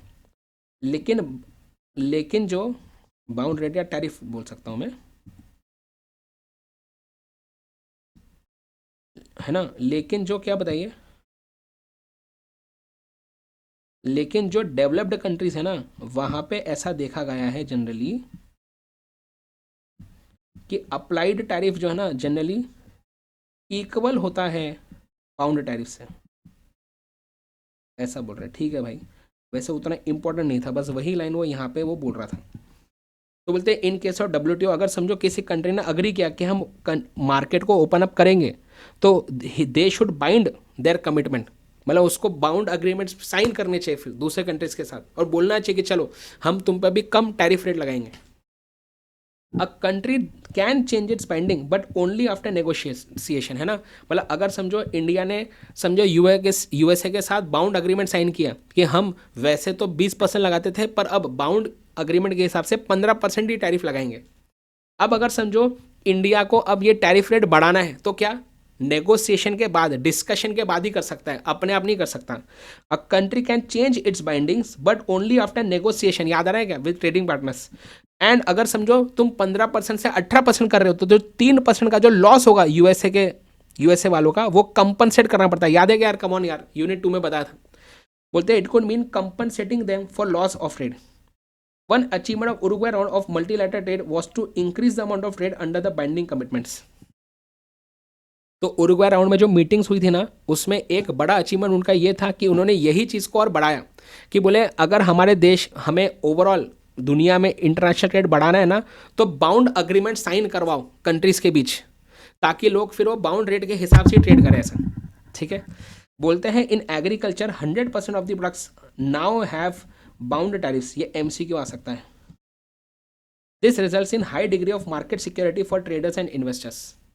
तो एग्रीकल्चर सेक्टर में अभी 100% जो प्रोडक्शन है सब में बाउंड टैरिफ साइन करके रखा है सारे कंट्रीज ने, कि हम कौन से प्रोडक्ट में एग्जैक्टली कितना मैक्सिमम टैरिफ लगा सकते हैं एक दूसरे के ऊपर ऐसा। तो ये एमसीक्यू आपको आ सकता है। नेक्स्ट बोलते हैं प्रिडिक्टेबिलिटी एंड स्टेबिलिटी। देखो आपको प्रिडिक्टेबिलिटी समझ में आया कि हम चाहते हैं कि सामने वाली कंट्री क्या प्रिडिक्टेबल हो, ऐसा नहीं कि भाई हमको समझ में नहीं आ रहा कि कब क्या वो लॉ चेंज कर देगा, ऐसा नहीं होना चाहिए। दूसरा है स्टेबिलिटी। स्टेबिलिटी मतलब क्या, अगेन सेम वो प्रिडिक्टेबिलिटी के ऊपर ही है। तुम अगर अपने रूल्स रेगुलेशन में स्टेबल रहोगे तो तुम्हारे देश के साथ लोग ज़्यादा ट्रेड करना चाहेंगे। तुम बार बार चेंजेस करोगे तो फिर नहीं करेंगे ट्रेड। ऐसा बोलते हैं one way is to discourage the use of quotas. बोलते हैं देखो अगर आप अपने देश का प्रिडिक्टेबिलिटी स्टेबिलिटी इंप्रूव करना चाहते हो ना तो कोटा लगाना ही बंद कर दो। क्योंकि कोटा लगाने से क्या है, since administrating quotas can lead to more red tape and accusations of unfair play. बोलते हैं कोटा जो है ना, आप क्वांटिटी पे रिस्ट्रिक्शन लगाएंगे। अब इसमें क्या होगा कि समझो तुमने चाइना पर रिस्ट्रिक्शन लगा दिया कि 1 लाख यूनिटी आने देंगे। अब इसमें एडमिनिस्ट्रेट करो, उसको चेक करो कि अब कितना आ रहा, हर बार चेक करना पड़ेगा। दूसरा प्रॉब्लम क्या है कि समझो 1 लाख यूनिट से ज़्यादा आ गया ना, तो अब इंडिया इल्ज़ाम लगाना चालू कर देंगे कि देखो हमने तो चाइना को बोला था 1 लाख यूनिट आने देना, पर तुमने तो ज़्यादा भेज दिया। ये सब चक्करों में पड़ने से अच्छा है कोटा लगाओ ही मत ना किसी भी कंट्री पे, आने दो माल जितना आ रहा है दूसरे देश से, ऐसा बोल रहे हैं। अनदर तो बोलते हैं अगर तुमने कोटा को बंद कर दिया ना तो तुम अपने देश का प्रेडिक्टेबिलिटी स्टेबिलिटी इंप्रूव कर सकते हैं। Another is to make countries trade rules as clear and public and transparent as possible. तुम अपने रूल्स रेगुलेशन को ट्रांसपेरेंट रखो, सबको बता के रखो। ऐसा नहीं कि तुमने अपने रूल रेगुलेशन बताए नहीं और फिर चाइना से जब गुड्स इंडिया में आ गए तब तुम बता रहे हो अरे यार तुम्हें तो लाइसेंस लेना चाहिए था, तुम्हें तो ये प्रकार का रजिस्ट्रेशन करना चाहिए था, तो ही माल तुम्हारा अप्रूव होगा, अब माल आने नहीं देंगे इंडिया में। ऐसा नहीं चलेगा भैया। तुम यार लोगों को बता ही नहीं रहे क्या रूल रेगुलेशन है, जब गुड्स आ जा रहे तुम्हारे देश में फिर तुम बता रहे अरे यार तूने तो फॉलो ही नहीं किया, ऐसा नहीं चलेगा। तो तुम अगर अपने देश की प्रेडिक्टेबिलिटी स्टेबिलिटी बढ़ाना चाहते हो तो फिर क्या करना पड़ेगा, तुम्हें जो ट्रेड रूल्स तुम बनाओगे वो सबको बताओ फिर कि जो तुमने बनाए हैं। Many WTO agreements require governments to disclose their policies and practices publicly within the country or by notifying the WTO। तो बता के रखो, ऐसा करोगे तो तुम्हारे कंट्री के साथ लोग ज़्यादा इंटरनेशनल ट्रेड करना चाहेंगे, ऐसा बोल रहे हैं। क्लियर है बात।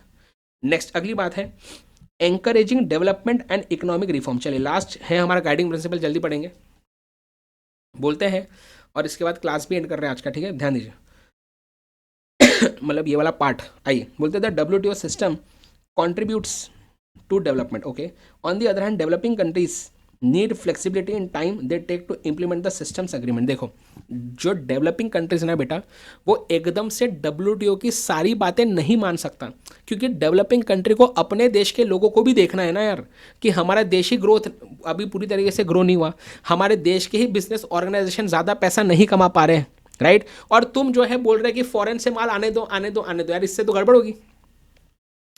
तो WTO क्या बोलता है भाई, WTO बोलता है भाई सुन मेरी बात सुन, WTO बोलता है कि डेवलपिंग कंट्री कोई बात नहीं, हम जो रूल रेगुलेशन बना रहे हैं ना तुम धीरे धीरे इसको पूरे करना, हम तुमको ज़्यादा टाइम देंगे इसको पूरा करने में।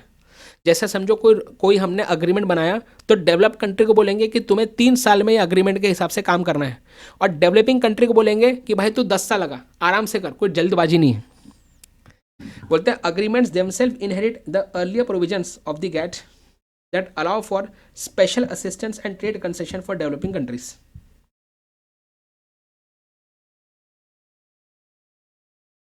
बोलते हैं गैट का जो गैट के जो प्रोविजंस थे ना पहले, उसमें भी ऐसा ही था कि हम डेवलपिंग कंट्रीज को ज़्यादा समय देते हैं WTO के रूल रेगुलेशन को फॉलो करने के लिए, समझे? अब ध्यान दीजिए, अब क्या करूं मैं, यहाँ पे ये डब्बे को बेटा काट दो, आप ये डब्बे को आप काट दो, है ना? अपना दिमाग का दही नहीं बनाना है। यहाँ पे डब्बे में क्या बोल रहा है वो कि भैया जो WTO के अग्रीमेंट्स है ना, WTO के जो अग्रीमेंट्स है ना, जो हम पढ़ने वाले आगे अभी नेक्स्ट क्लास में भी होने वाला है, WTO के अग्रीमेंट्स को फॉलो करने के लिए, WTO के अग्रीमेंट्स को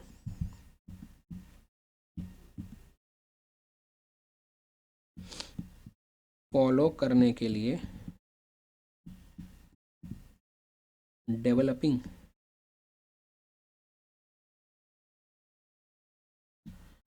कंट्रीज को ज़्यादा टाइम दिया जाता है। समझे पॉइंट? बताइए, मैं वेट कर रहा हूँ। बस ये ही बोल रहा है वो इस डब्बे में। तो ये डब्बे में टाइम पास नहीं करना है, समझे? सिंपल भाषा में बता दिया। आगे बढ़े।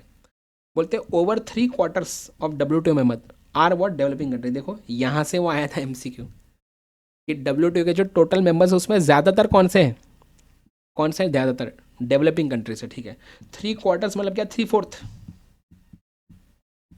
मतलब टोटल WTO मेंबर्स में से 3/4 क्या डेवलपिंग कंट्री है। तो क्या ये अभी काम किया हमने? ऑलरेडी पहले ऊपर कर लिया था, ठीक है ना। उसको आगे during the 7.5 years of Uruguay round, जो 7.5 साल तक चला है, over 60 of this country implemented trade liberalisation autonomously. मतलब खुद से उन्होंने कर लिया उसको, ट्रेड लिबरलाइजेशन को अपना लिया। At the same time developing countries and transition economies were much more active and influential in Uruguay round of negotiation than in any previous period. क्या ये कुछ काम का है? ये वाला डब्बा, ये डब्बा भी कुछ काम का नहीं है। ये भी डब्बा कुछ काम का नहीं है। ठीक है, आगे बढ़े।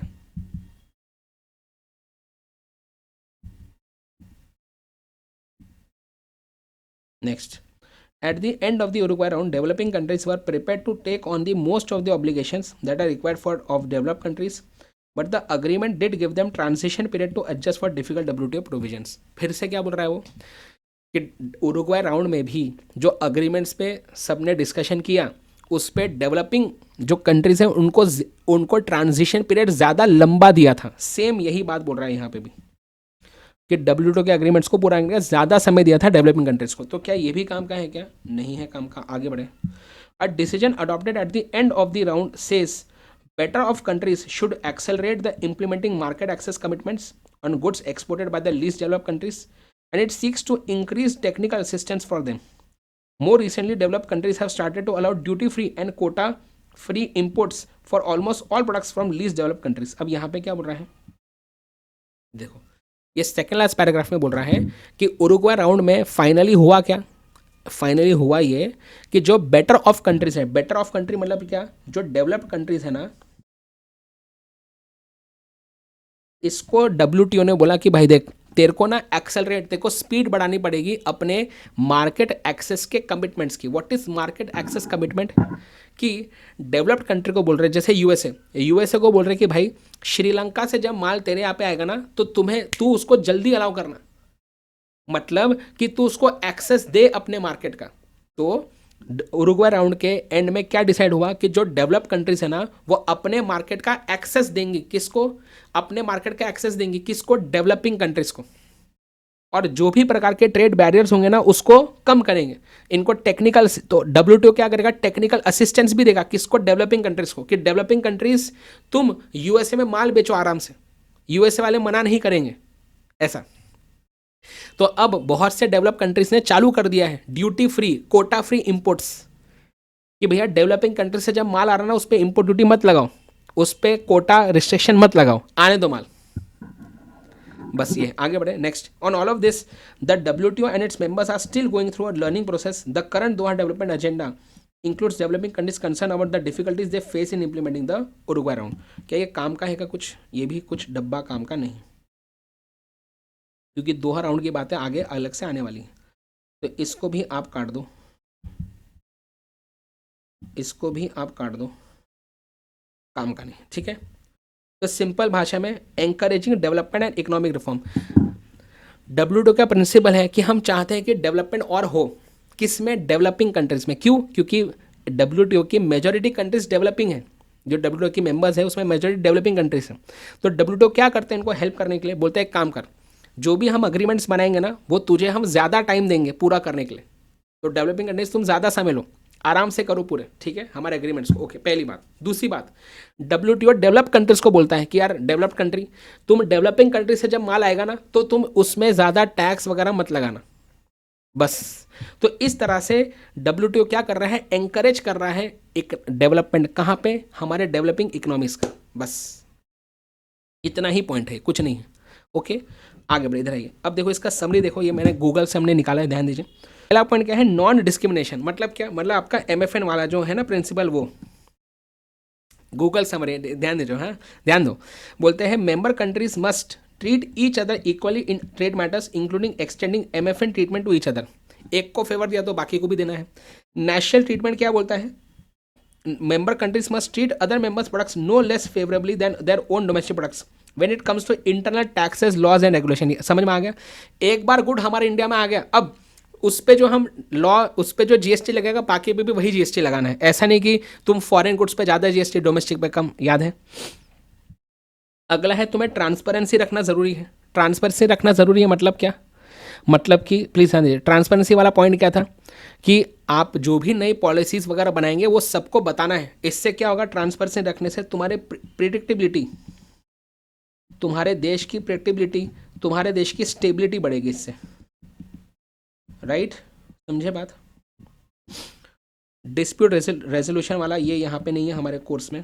रिस्पेक्ट फॉर द एनवायरनमेंट ये नहीं है। फ्री ट्रेड, WTO क्या चाहता है? It seeks to promote free trade by eliminating barriers to trade such as tariff, quota, subsidy. हम चाहते हैं कि धीरे धीरे ग्रेजुअली नेगोशिएशंस करके ट्रेड को और फ्री करते जाए। समझ में आया? हाँ, तो यहाँ पे हमने कौन से पॉइंट डिस्कस कर लिए? हमने ये कर लिया, ये कर लिया, ये वाला हो गया। प्रमोटिंग फेयर कंपटीशन, भैया ऐसा नहीं कि हम हमेशा फ्री ट्रेड की बात कर रहे हैं। अगर तुम्हारे देश के साथ कोई गलत कर रहा है तो तुम उस पर टैक्स भी ठोक सकते हो, हम मना नहीं करेंगे, WTO बोलता है, ठीक है? ये वाली बात हमारी हो गई। और आखिरी वाला अभी मैंने जस्ट बताया कि WTO डेवलपमेंट एंकरेज कर रहा है, चाहता है कि और ज़्यादा डेवलपमेंट हो किसका, डेवलपिंग कंट्रीज़ का। तो डेवलपिंग कंट्रीज़ को दो चीज़ें बोलता है, एक तो तुम आराम से हमारे रूल रेगुलेशन को आराम से पूरा करो, पहली बात। और दूसरी बात क्या है, डेवलप कंट्री को बोलेगा भाई प्लीज़ तू डेवलपिंग कंट्री को हेल्प कर। डेवलपिंग कंट्री से जब माल तुम्हारे आएगा ना तो उस पर प्लीज़ ड्यूटी मत लगाना, कोटा रिस्ट्रिक्शन मत लगाना, बस। क्लियर है बात यहाँ तक? अब हम नेक्स्ट क्लास में क्या करेंगे, we will start with the WTO agreements. ये नेक्स्ट क्लास में चालू करेंगे, ठीक है?